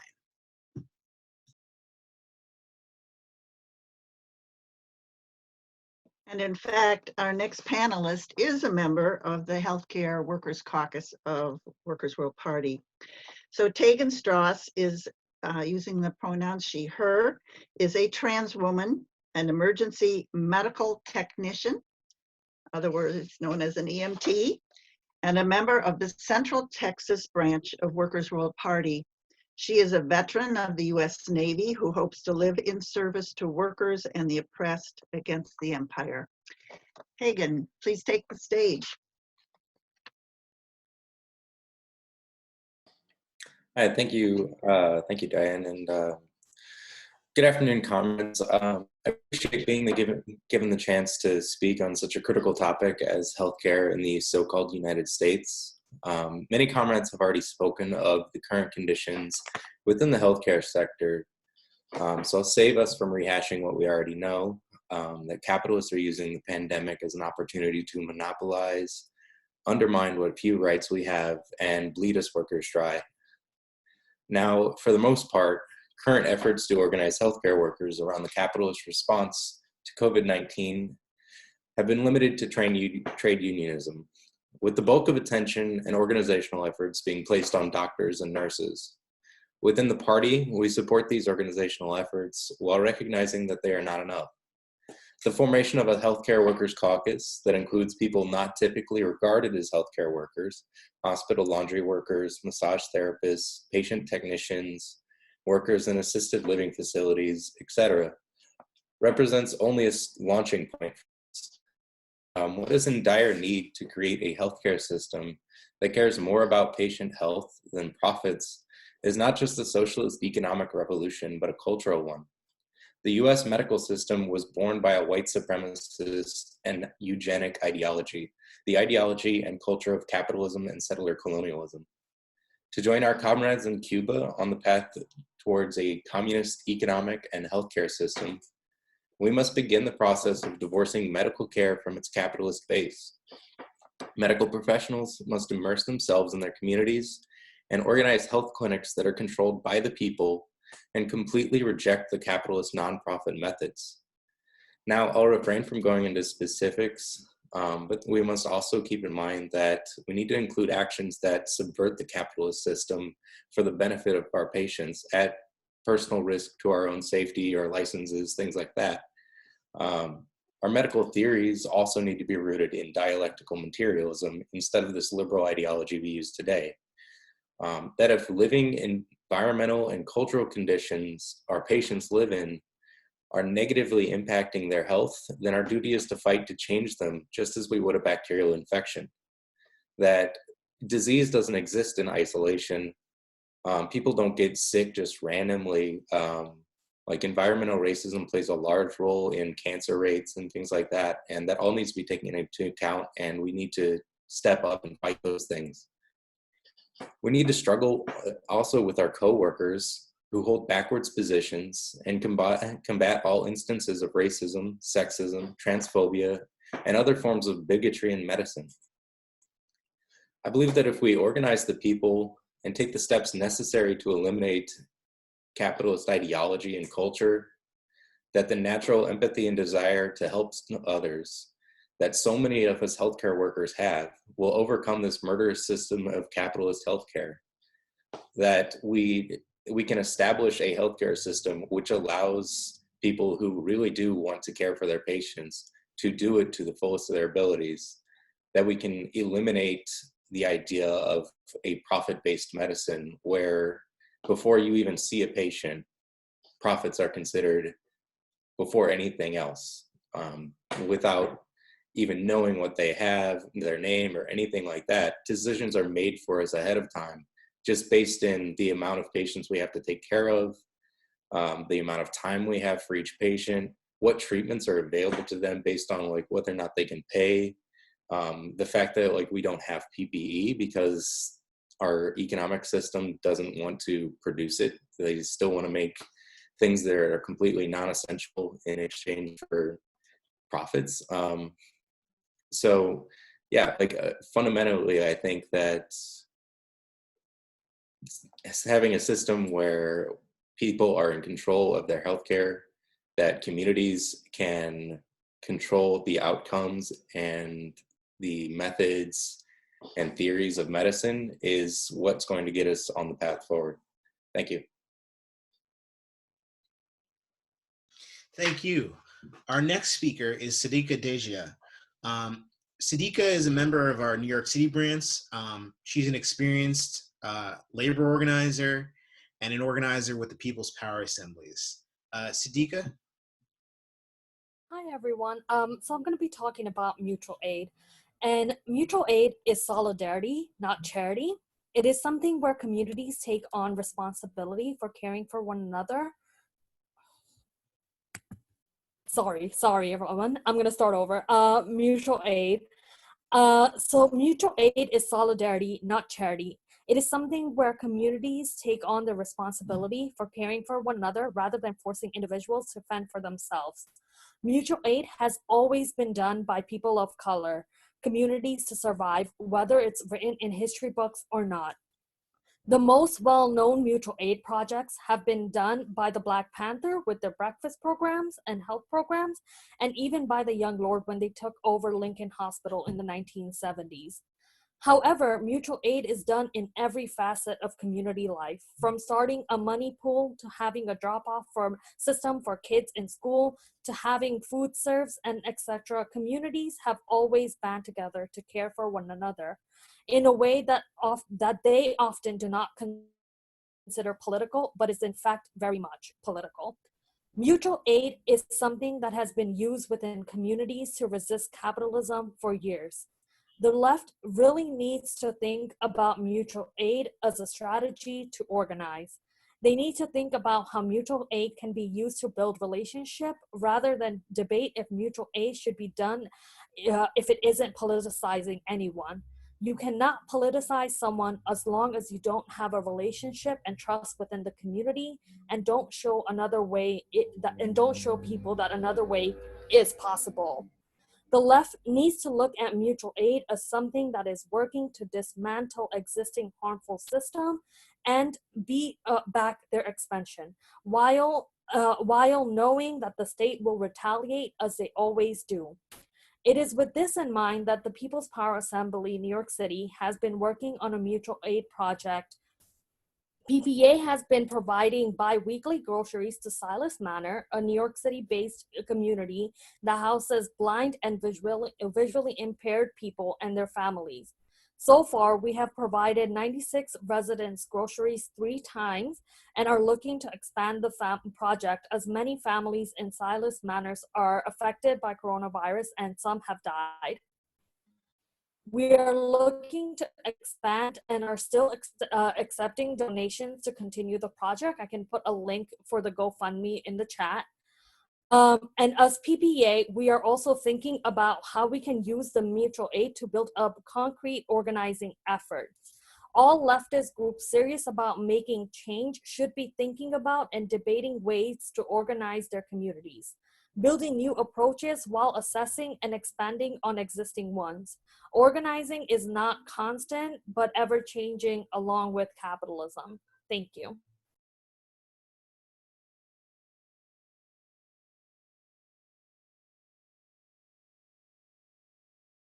Our next speaker is a leader of one of the most progressive and militant unions in the United States that exemplifies the concept of working class solidarity. I'd like to introduce Steve Gillis to you, our listeners. He uses the pronouns he, him, and he has been a Boston school bus driver for 35 years.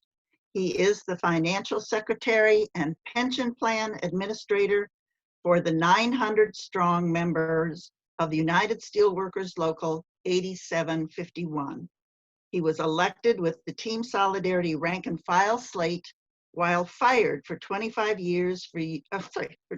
months for union activities.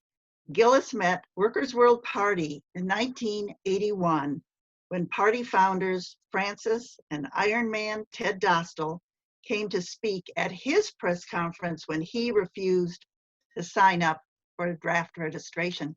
Please welcome Steve Gillis.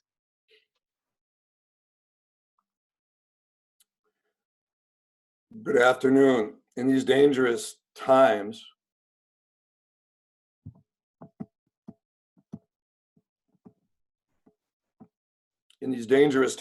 I would like to say power to my comrades and to the workers and oppressed of the world.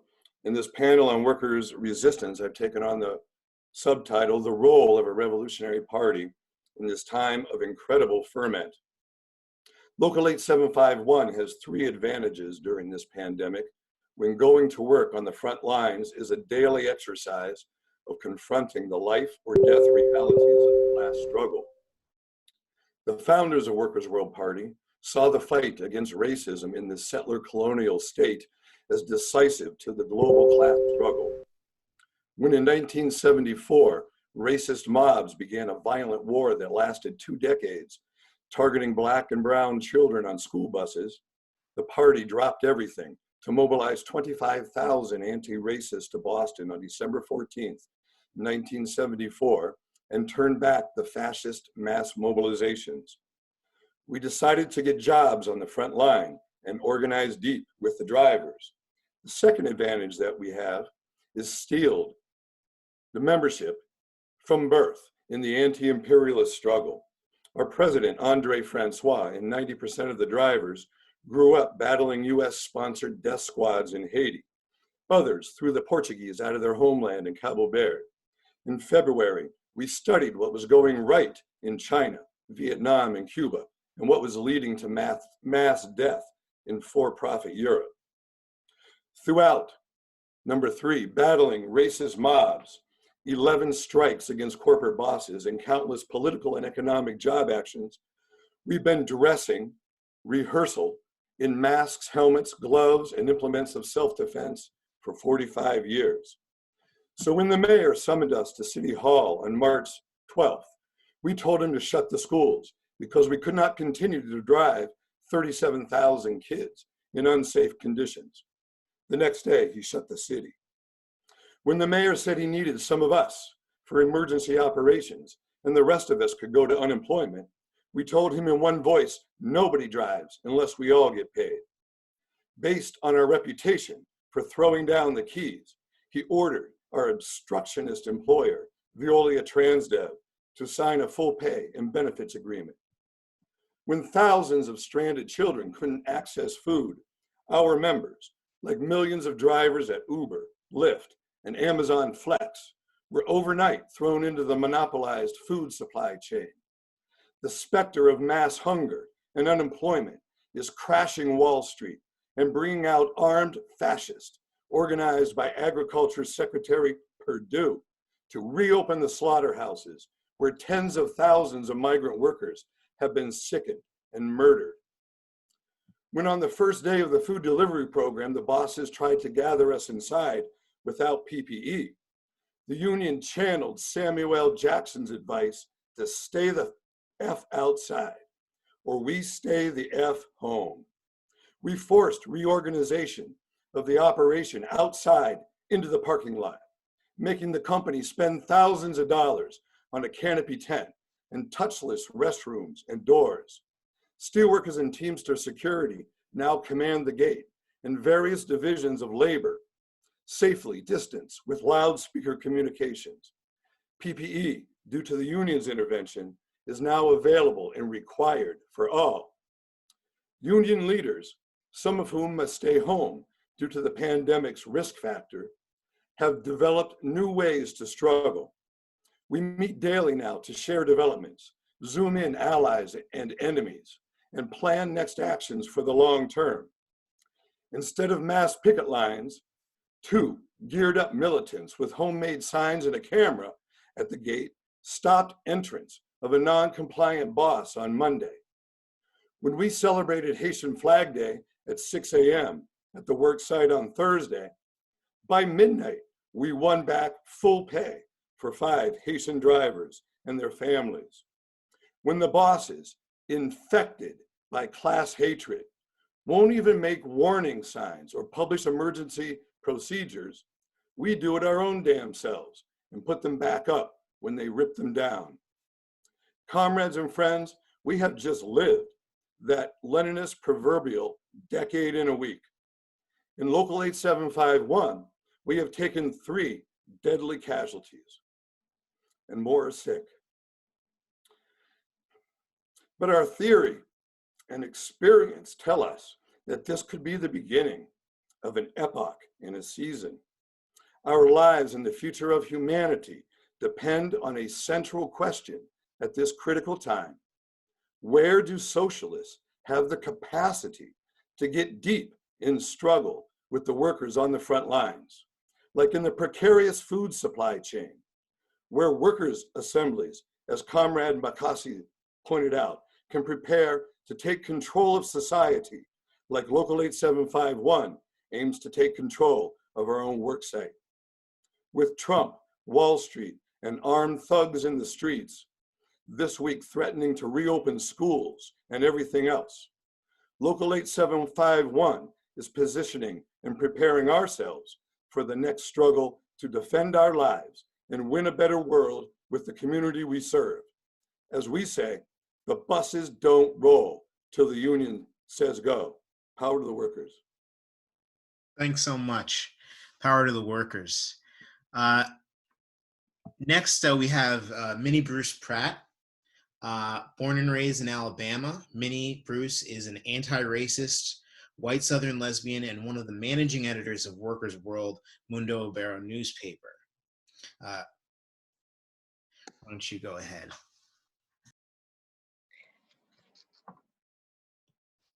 I'm on. So,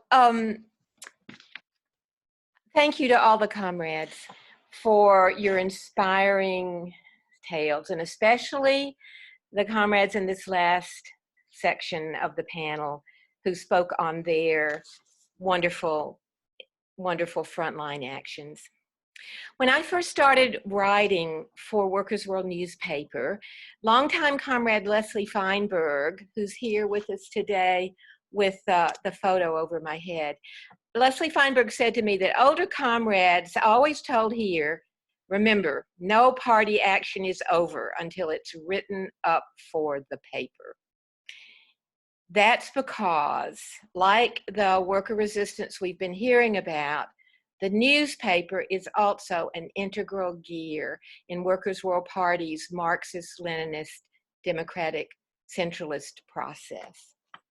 And if you've never seen a copy of Workers' World, I brought one here today. This is the print copy. You can see this is from March, and we were on top of the story, profit, sanctions, capitalism, spreading COVID-19. Workers' World is also Mundo Obrero. We have Spanish language translations and original material as well. The perspective that the paper is a gear powering democratic centralism actually comes first from V.I. Lenin, from his 1901-02 book, What is to be Done?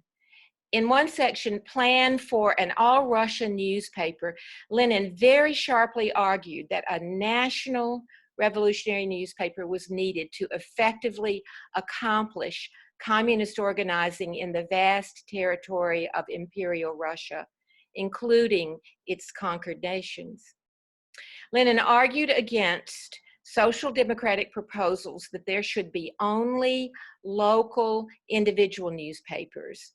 These democratic socialists predicted that a party structure and ultimately revolution would somehow coalesce out of the small separate efforts.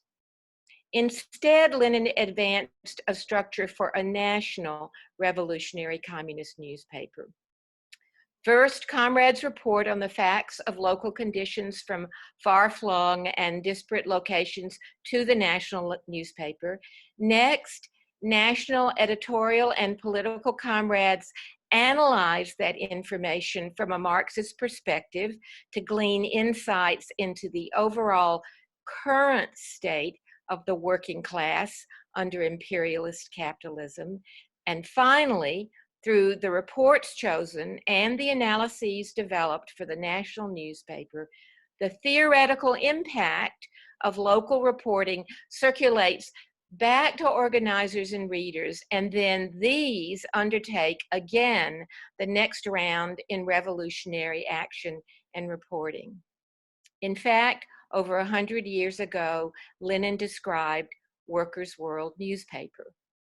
A communist revolutionary newspaper is not only a collective propagandist and a collective agitator, it is a collective organizer. It may be compared to the scaffolding erected around a building under construction. It marks the contours of the structure and facilitates communication between the builders, permitting them to distribute the work and to view the common results achieved by their organized labor. When Workers' World Party was established in 1959, the founders followed Lenin's lead in immediately establishing Workers' World as a national newspaper. The first issue came out March 1959. Now, 60 years later, the paper is still publishing on a daily web basis and in a downloadable weekly PDF print edition. The process Lenin outlined is still that followed by Workers' World Mundo Obrero newspaper. Every week, an appeal for news and suggested articles is sent out to the entire membership and branches, along with an invitation for any comrade or candidate to participate in the weekly national editorial meetings held by phone and web. In these meetings, the editorial staff discusses news and topics of the week from a Marxist revolutionary perspective, and a new issue of the paper is put in motion. These analyses and reports then return to the local level through the newspaper for review, study, and growth in action. For more on Workers' World newspaper and communist organizing, see our online class at workers.org, and final news flash, there is a new dynamic prisoner page in Workers' World, Tear Down the Walls, bringing forward the struggles of incarcerated people as an integral part of the global working class. You can read these stories and more in Workers' World Mundo Obrero every day on workers.org, where as Marxist-Leninist, we write it up for the paper. Thanks. Thank you so much, Minnie Bruce. So that concludes all the panelists in this section on COVID-19 and worker resistance. And we are going to have just a few more speakers before we take on the Q&A. Now, this extended webinar has given space for a number of Workers' World Party members to address critical questions facing anti-capitalist, anti-imperialist revolutionaries convinced that socialism is the future that the people and the planet need. Each member of the party has their own story to tell about what brought them to the conviction that socialism is the answer and why they joined Workers' World Party as the vehicle to advance that goal. So in the next couple of minutes, we're going to have a few of these stories by candidates and new members from 3 branches of the party. So let's start with the first person, Jimmy Aladi, who is a candidate comrade with the Philadelphia branch, who describes himself as a, quote, recovering liberal and a radical in training, and his pronouns are he, him for now. So go ahead, Jimmy. Thank you, Diane. It's really great to be speaking with all of you. And in 2016, if you were to ask me if I were to be standing here as a potential radical, being a member of the Workers' World Party, I would have laughed at you and thought you were crazy. But as the time and the, as the events of 2016 to 2020 have proven as a result,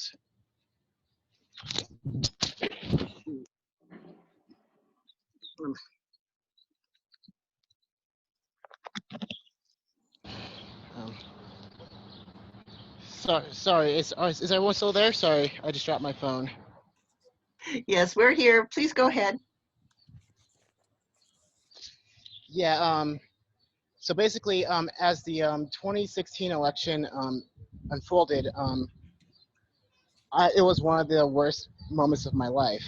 I just stood in my room. I just cried and cried and cried to sleep, like for a week. And I vowed that Trump was the enemy. I couldn't stand Trump, and I wanted to make sure to get Trump out of office as much as possible and to put another Democrat in the office. But as 2017 rolled around, I realized that Democrats were no better than Republicans. If anything, they're even worse because they put a blue color around fascism. And so with that in mind, I looked for something that would speak to me in a more tangible, powerful way. And as I searched and searched and searched, eventually I discovered communism, which a friend of mine introduced to me in 2018. And as I went to the meetings and as I met other comrades who were just as passionate about creating a revolution as I was, I realized that this really resonated with me in ways that nothing else has before.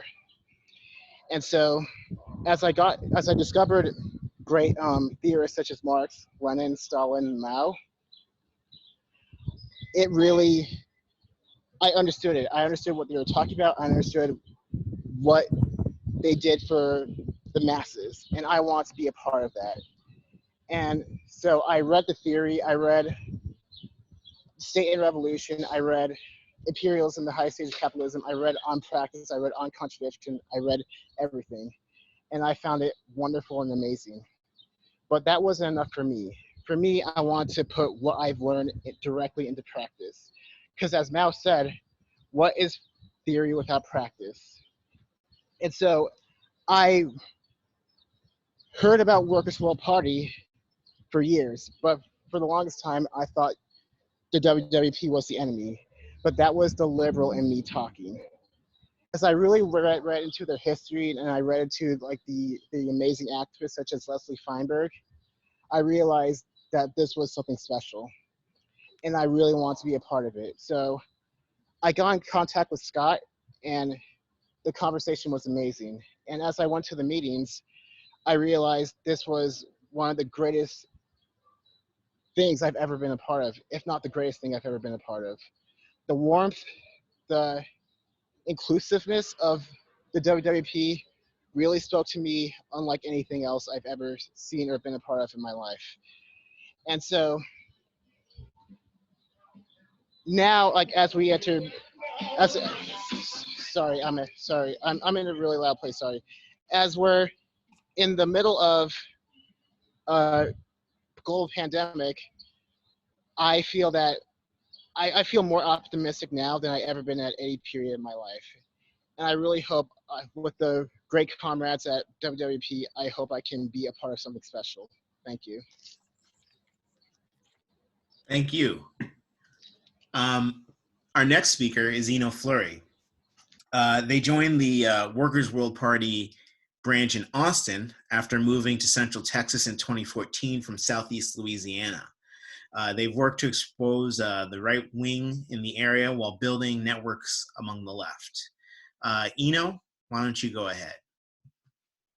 Hey everyone, thank you, Comrade McCossie, and thanks to all the previous speakers that have come before. I didn't have anything really prepared, so I'll just ad-lib the story and try and keep it brief. But what brought me to Workers' World Party? Well, going back, you know, like McCossie had said, coming from Southeast Louisiana, we're generally, you know, working class people, pretty large, you know, disparity between those who have money and those who are, you know, living on the edge of poverty or, you know, or on the streets. And so that's what I grew up in. You know, my family was a family of truck drivers and offshore workers. And, you know, the only person in my family with money was my aunt, who was a nurse, you know, and she still is to this day, you know, and they were all very hard workers. but it's also a very conservative area. And, you know, I definitely went through a period of being proudly conservative and right wing, and because that was my family, that was my grandmother, you know, that was our Southern Baptist ways, you know, to be like that. And I always, in the back of my head, you know, there was always this feeling that my experience, you know, fighting to get through public education and fighting for a job, and then my daughter was born, you know, when I was 18, and being, you know, going directly into the workforce and realizing like, oh, like there's a lot more going on, you know, in the background that I'm aware of, but never really understanding like what that is, you know, why is it, why are things the way they are, you know, why do I feel like I could work, you know, 70, 80 hours a week and still have nothing, you know, why is that? So I certainly went through my liberal period, which was a dirty word where I'm from, but for different reasons than we find it. And, you know, fortunately, I was lucky enough that I landed in the radar of friends of mine who were emerging as Marxist and who were already educated. I'm still grateful to this day, you know, for the guidance I was able to get from you know, these old friends, because otherwise, you know, I was certainly headed down the other, you know, the other path. And yeah, I'm grateful for where I am today. But to get to present time, you know, me and my wife had moved to Central Texas. She was going to attend grad school here. But, you know, again, once we both got here, realizing that it's just work, work, work all the time. But I started organizing full time, and I was already kind of learning Marxism in the 2010 decade area. But of course, it wasn't, you know, like until the Trump election, the faux election, that I realized like, oh, like this might actually be a very serious situation. And the far right, you know, these people are starting to really escalate their tactics and come out of the woodworks. And so, you know, taking right out of the book of, you know, the Black Panther Party, my first instinct was to go like, oh, we need to arm ourselves. Like we need to learn self-defense and be, you know, get a community and keep each other safe, which, not that those things are inherently bad, but, you know, later on, you know, for those who read Huey P. Newton, you know, he's like that wasn't all there was to it. You know, that was just the beginning, and we needed that political education, you know, and that's when, you know, the BPP really became Marxist-Leninist, you know, at that point. But for me, you know, there was a lot of growing pains to get to there. And, you know, again, I got lucky, and I heard from Scott also, you know, I reached out to the party when I realized like, oh, you know, it's one thing to call myself a Marxist-Leninist, but calling yourself that and being that are two different things, right? It's like calling yourself a doctor, but never practicing medicine or actually participating in that field. You know, if you're a Marxist-Leninist and your duty, you know, your job is to be a part of something greater, you know, than yourself, and that's to be in a party and learn what it means to be, you know, in a democratic centralist organization, and to work not just for yourself but for, you know, the people and the community. So when I reached out to Workers' World Party, the reason why I did that, I mean, I could have easily went with anyone else, you know. I mean, there was all these other groups out there. I just didn't know it was the free marketplace of ideas, you know, for all I could see. But you know, Workers' World Party really stuck out to me because I noticed like, okay, well, they're putting these oppressed groups first. Like they're making it priority to say like, your voice will be heard, and we're going to make sure we're going to stick to these internationalist, you know, principles, and to be there for oppressed communities and countries that are facing, you know, devastating sanctions. So that was really, you know, it impressed upon my mind, like, okay, I think this is the right path for what I've been looking for. So thankfully, you know, I ended up here, and I have great and wonderful comrades, and every day, every meeting we have, every webinar the party organizes, it just vindicates me. It just validates everything that I thought to be true, and thankfully I haven't made any regrets. So here I am today, and I'm happy to be here. No. Oh, we know. Oh, these sweet young comrades. Oh.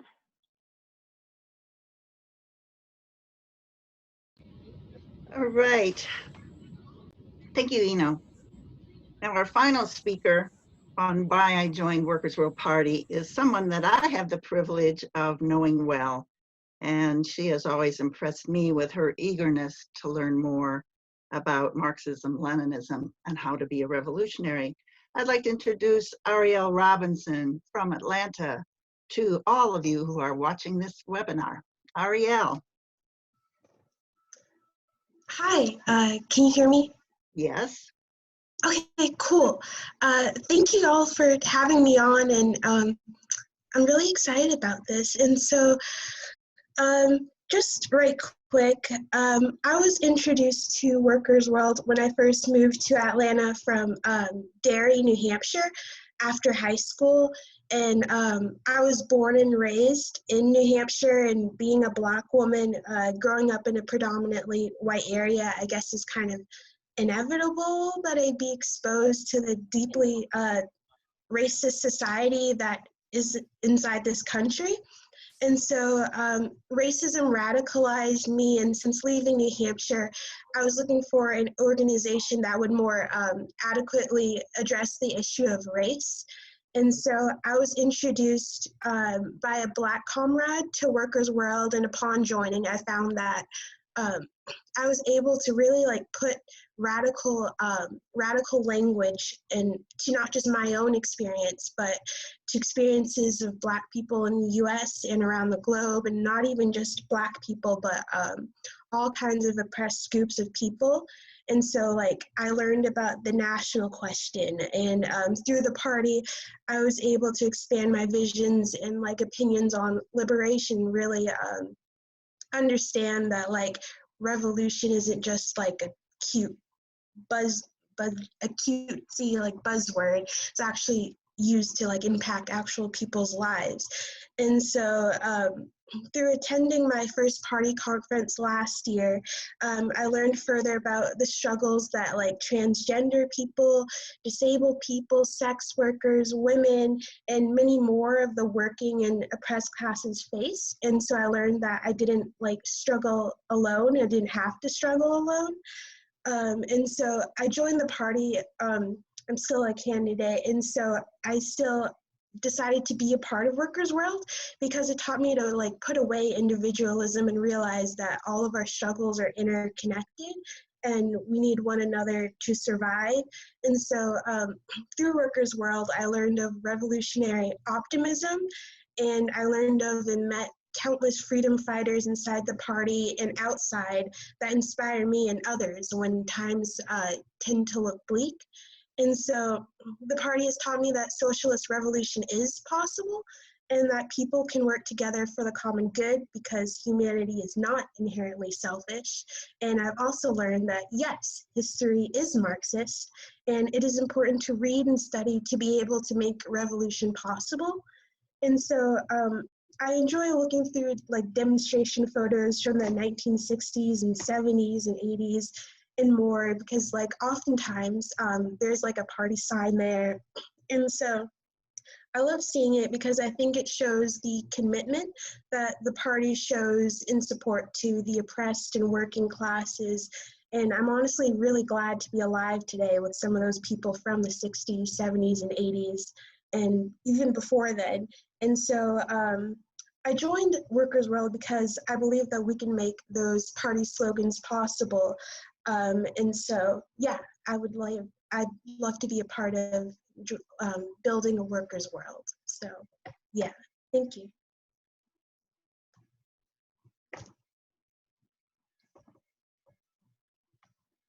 So thank you, Ariel. So we now have come to the part of the agenda where we are going to see about a Q&A. So there is a button at the bottom of your screen that says Q&A. You can type in a question or two or three, depending on how many you have. We do have someone who is assisting Makasi and I in trying to go through those questions.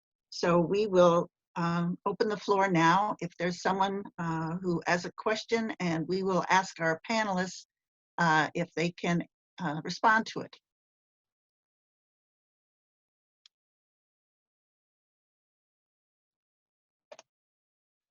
The questions are on the Google Doc, Diane. Oh, but I'm not there. Well, hopefully one of you is there. Yeah, so actually, thank you. Yeah, so the first question we have here is, what concretely is Workers' World Party's vision of a way for this country to get from here to socialism? We start socialist businesses, services, and other organizations and be prepared to fight back when the greed heads and dupes open fire on us? Or is this a question that's not answerable? Do we need to just educate and see how it happens? So if any of our panelists would like to get on, maybe turn on their video, if they'd like to try answering this question. I can go ahead, actually, because I think it's a fantastic question. You know, people talk a lot about general strikes. It's something that's come up over the last couple of years. I think I've heard it spoken of a lot. And the thing is, like, how do you actually do a general strike that really makes an impact on the capitalists? You have to organize your way to that. You know, you have to organize so many, such significant swaths of the working class that if they were to all go on strike, that it would just seize up the economy. So I think part of the path of getting to socialist revolution is organizing in depth and breadth the working class. And then the second part of that, I think, is that when you're organizing the working class, when you've got all those people, how do you direct them? We talked a lot about workers' assemblies. How do you lead them to attack the capitalist class? I was just reading something by Sam Marcy recently. He had a book, High Tech Low Pay, wrote a while back, and he was talking about that there's a legal precedent, for example, as one of the tactics that, you know, workers can say that they can take control of the business that they work at and call it basically an interest payment, because workers, of course, are advancing their labor ahead of actually being paid. They do the work and essentially make a loan to the capitalists and then get paid later. And it's a really clever legal idea, but it's one of those tactics where it's like workers have to take control. Like the businesses that that we work for should belong to us. We should be in control of them, and that, I think, is a big part of getting there. But I don't know. It's a complicated question. I thought it was a great question. Hopefully that helped a little bit.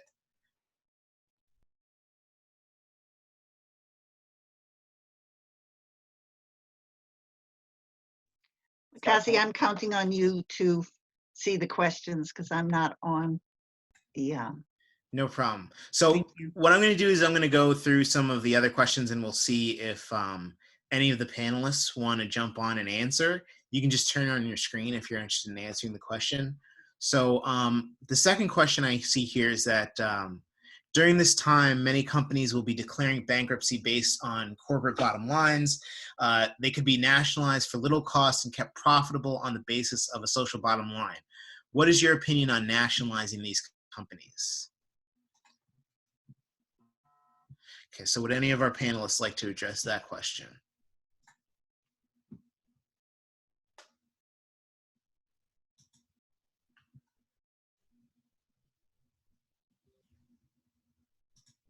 I would like to maybe briefly address it, but also the last question. Yes, Scott, why don't you go ahead? So I will try to make this as quick as possible. Thanks, everyone. You know, the question of nationalization, you know, it's an interesting one because it raises the question of who should own the property. There's also, we need to take it in the context of the society that we're living in. When the capitalist government nationalizes an industry, it tends to do so in order to subsidize other industries instead of serving the needs of the people. I mean, it's a real question of who will control this industry and who will benefit from its nationalization. So just the capitalist government nationalizing it is not exactly the end-all be-all for a socialist kind of transition. The question of which road to socialism, or what road to socialism, is the first question. Kind of, that's how I took it. Is there a parliamentary road to socialism? Are we supposed to be building a mass electoral socialist party? Or are we supposed to be organizing in the unions? Are we supposed to be preparing for a civil war? There's a lot of different routes to socialism. So I think that's a really great question. We can invest in a crystal ball and hopefully see the future, but I think it's a challenge is to really find immediate ways to be helpful to our class and build kind of workers' organizations and unions in different ways that we can intervene in the struggle now. That's it.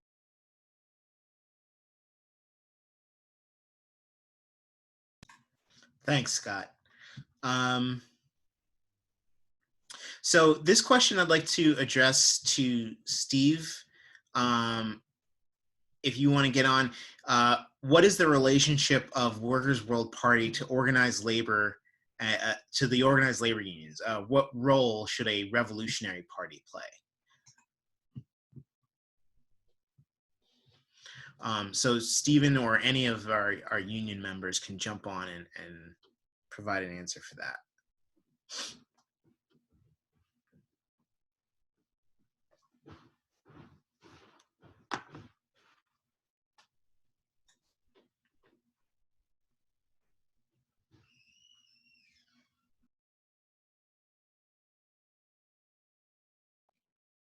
So I'm wondering whether Dante or Steve are still on with us. If you are, please unmute and come onto the screen. Otherwise, there's a question that we've gotten. I understand it's number 5, and I can't see what that is, but I know it has something to do with the issue of sexism and maybe homophobia. So it's a question number, I'm sorry, yeah. Diane, I just wanted to read So it. perhaps Minnie Bruce or Megan could answer that. Yeah, the question is, how does the left movement take up the question of gender and ableist discrimination and violence?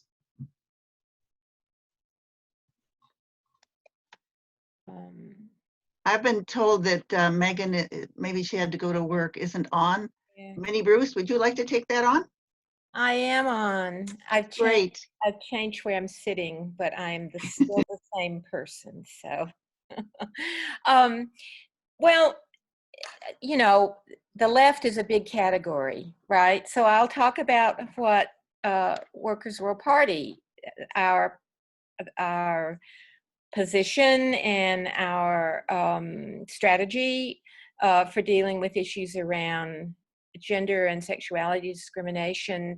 I'd rather that perhaps someone who's involved with the Disabilities Caucus talk more about disability work.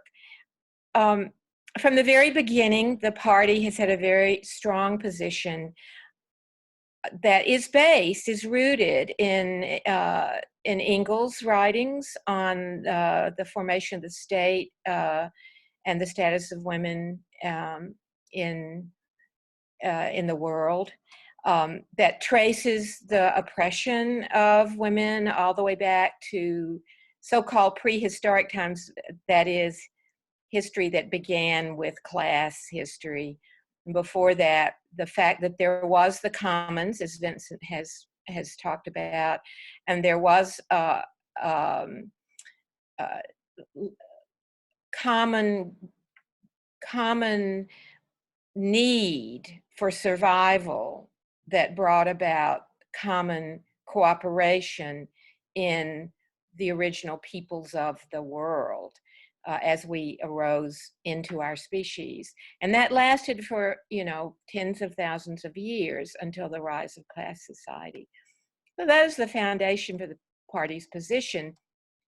What it has meant practically has been a consciousness to work against sexism, remnants of that in the party. Party is like any other group of people that come together who've been raised in an oppressive society. We have attitudes and thoughts that have to be dealt with that are backward. And sexism is certainly one of those, and gender phobia is certainly one of those. So that's been something that's been consciously dealt with throughout the history of the party. There have been moments when that has been a sharper struggle than others, often coinciding with the rise in the larger movement of struggle around women's issues and around gender issues. The party has made a contribution to this struggle, a very significant contribution to this struggle, in the work of Comrade Leslie Feinberg, who was the first Marxist theoretician of transgender issues, transgender being used by Leslie in the broader sense of that term, meaning what we might say now, gender nonconforming, gender fluid, people who defy the gender binary, trans people, and so forth. So in her book, Transgender Warriors, Leslie laid out a Marxist interpretation of the development of trans oppression in tandem with oppression against people who we would say now were biological women or cisgender women, and how those two struggles are linked in the historical development of the oppression and now have to be linked in the fighting against that oppression within our movements. And that is one of the reasons that you'll find that topic in Workers' World candidate classes, theoretical reading, as well as practical efforts to fight against oppression based on sexuality, oppression based on gender, women's and non-conforming people's oppression. I think that's enough. If people want to ask more questions, I can talk more, but I think that's enough for right now. I'm gonna turn my video off. Thanks. So this is just another reminder that on May 23rd, the Healthcare Caucus is having a webinar. So please tune into that. You can go online for more information. Makasi? Yes. Can I just say just one or two, take a 1 minute to sort of follow up on Minnie Bruce for a minute? Yeah. Okay. Well, Workers' World Party understands that just because you come into a revolutionary party, it doesn't mean that you leave any backward ideas behind, because we live in the largest imperialist country in the world. White supremacy and misogyny and LGBTQ two-spirit bigotry exist and has existed for many, many years, from centuries all the way back, as Minnie Bruce explained, in terms of the origins of women and really LGBTQ oppression. So when you come into the party, all we ask is that you have a willingness to do everything you can to change those ideas, any backward ideas. And we know it's a process. That's why we really stress political education, and also to show political solidarity, with those who have been suffering from special oppressions for the time they, for many, many years. And so we have a process upon which, comrades can do this, but the political education is something that we really want to stress when it comes to these special oppressions that people who come into the party experience. They share how best to do this because they have lived it. And so, and we have protocols now in terms of how to deal with you know, these backward ideas that do not come from individuals, but come from society. And so it's something that, as Minnie Bruce was saying, our candidates have to go, you know, have to go through this process. But in general, all of our comrades go through this process. We're all learning together, especially in this age of social media, where everything is so transparent. And so we have to be transparent as well when these problems do arise. So anyway, I just wanted to add that to Minnie Bruce's answer. Thank you. Thank you, Monica. Our next question is, I am curious about how Cuba supports families during this pandemic getting groceries, medicines, and other essentials. How is this organized, and how can we be inspired here? So I think we have Comrade Nate who can answer that question. Hey, everybody. Can people hear and see me all right? Yeah, you're good. Great. Yeah, so I just wanted to say a few words about what's going on in Cuba. And it's really exciting to hear. But I want to say, first of all, the biggest difference between Cuba and the United States is that the working class holds state power in Cuba. And that means they're able to do things that we don't quite have the means to do here. And so it's always important when we're organizing to look at the particular material conditions that we're experiencing and organize on that basis. But I think it's very important to talk about Cuba's success against COVID-19 in order to show the superiority of the socialist system and to show what really is possible, that we really don't, the vast majority of people who are dying in the United States from COVID-19 are dying from capitalism. Capitalism is killing them, not the virus. And so, you know, in Cuba, the Cuban healthcare system is famous all around the world.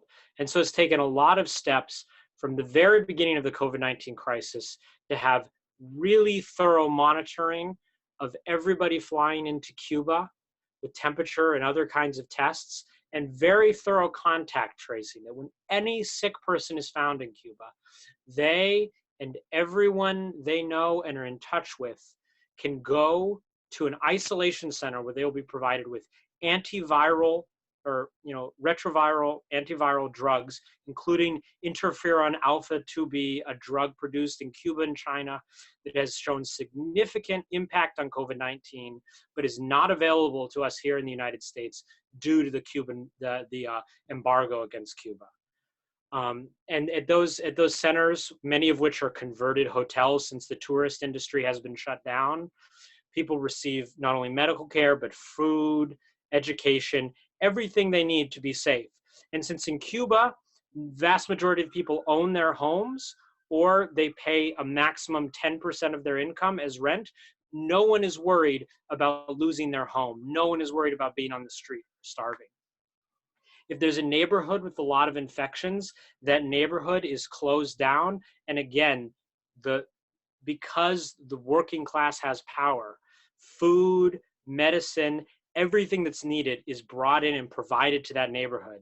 So that area where there are infections, no one has to leave to deal with the basic necessities of life. So no one is going to spread the disease farther out. And that's why Cuba has had only about 60 deaths from COVID. And of course, 60 deaths is tragic. That's a lot of people who have died.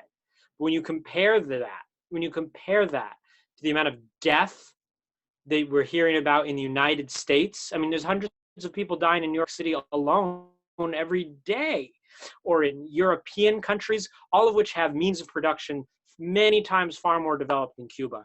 We really see the superiority of the socialist system and what's possible when the working class is empowered to plan the economy and plan society for the benefit of working and oppressed people. Thanks.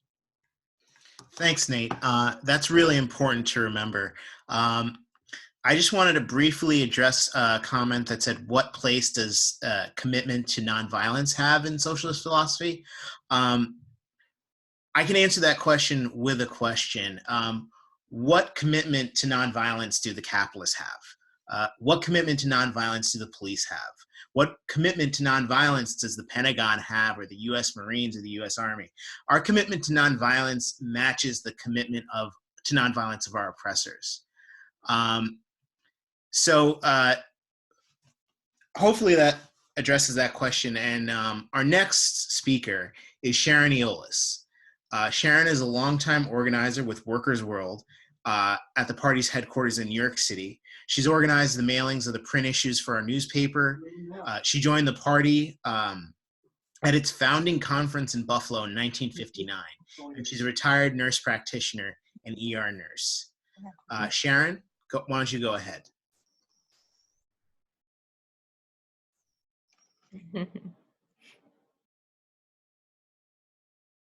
This is a salute to Rosemary Neidenberg.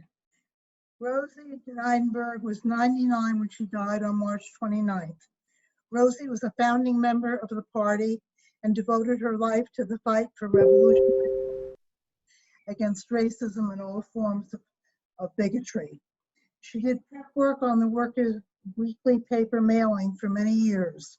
She made that a vital contribution through the last printed issue, which was up to the last printed issue, which was suspended due to the pandemic.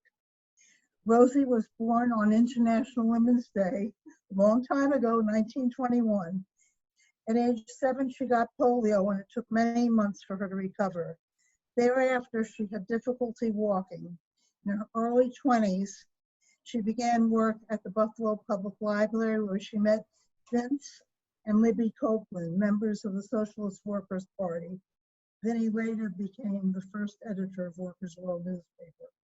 Libby and Rosie became best friends and lifelong comrades. Milton Neidenberg, a World War II vet, came to Buffalo to work in the SWP. He was first to do that by Dorothy Ballin. Milt rated him commitment to the class struggle. Rosie and Milt married and had a daughter. In 1959, the Buffalo and Youngstown branches, led by Sam Marcy and Dorothy Ballin, split from the SWP, which did not support the Chinese and Korean revolutions. Workers' World Party was founded in Buffalo in March 1959, the same year as the Cuban Revolution. Rosie was a continuous supporter and fighter for revolutionary socialism. Rosie Neidenberg, presente. Yeah. Can I drop my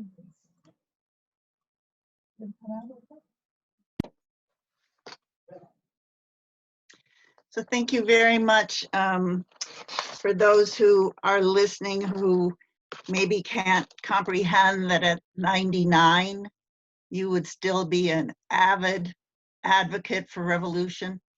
The life of Rosie Neidenberg proves that it's definitely something that can be done. So we have come to almost the end of our program. I do want to make a few more announcements. You have seen the slides for the information about how to join the party or to get someone to talk to you about how to join the party. So that form is on the workers.org site. Also about taking advantage of getting a mail subscription to you of our web designed newspaper now that we are not doing a paper at the moment. And also about how to donate. And of course, I want to make sure that you're aware that to look for the information about the healthcare website put on by our caucus, our Health Workers Caucus, on Saturday, just a week from today, on the 23rd at 5 p.m. Eastern Time, 2 p.m. Pacific Time. And my cat just stuck my telephone down. Okay, I guess she's hungry and is ready for me to come feed her. So as we close, we are about to do something that is absolute practice for us on any kind of national conference or gathering. And that is that we sing the Internationale. So while I am telling you all just a little bit about the history of this anthem of the working class the revolutionary working class. I'm hoping that the words to it will be put on the screen.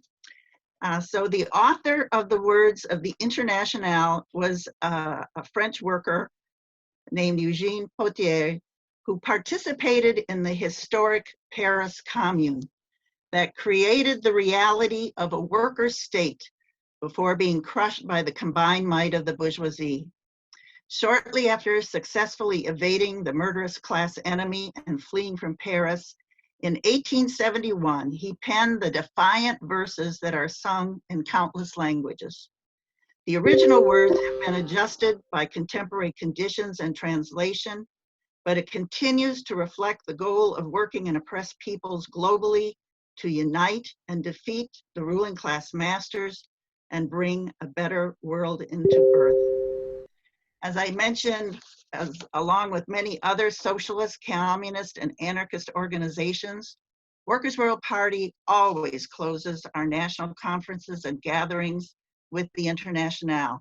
And so while Zoom is a great technology for conducting this webinar, it's not so good for all of us singing the Internationale together. So we are airing a rendition by our Cuban comrades who have resisted the US blockade and every tactic by imperialism to overturn the Cuban Revolution.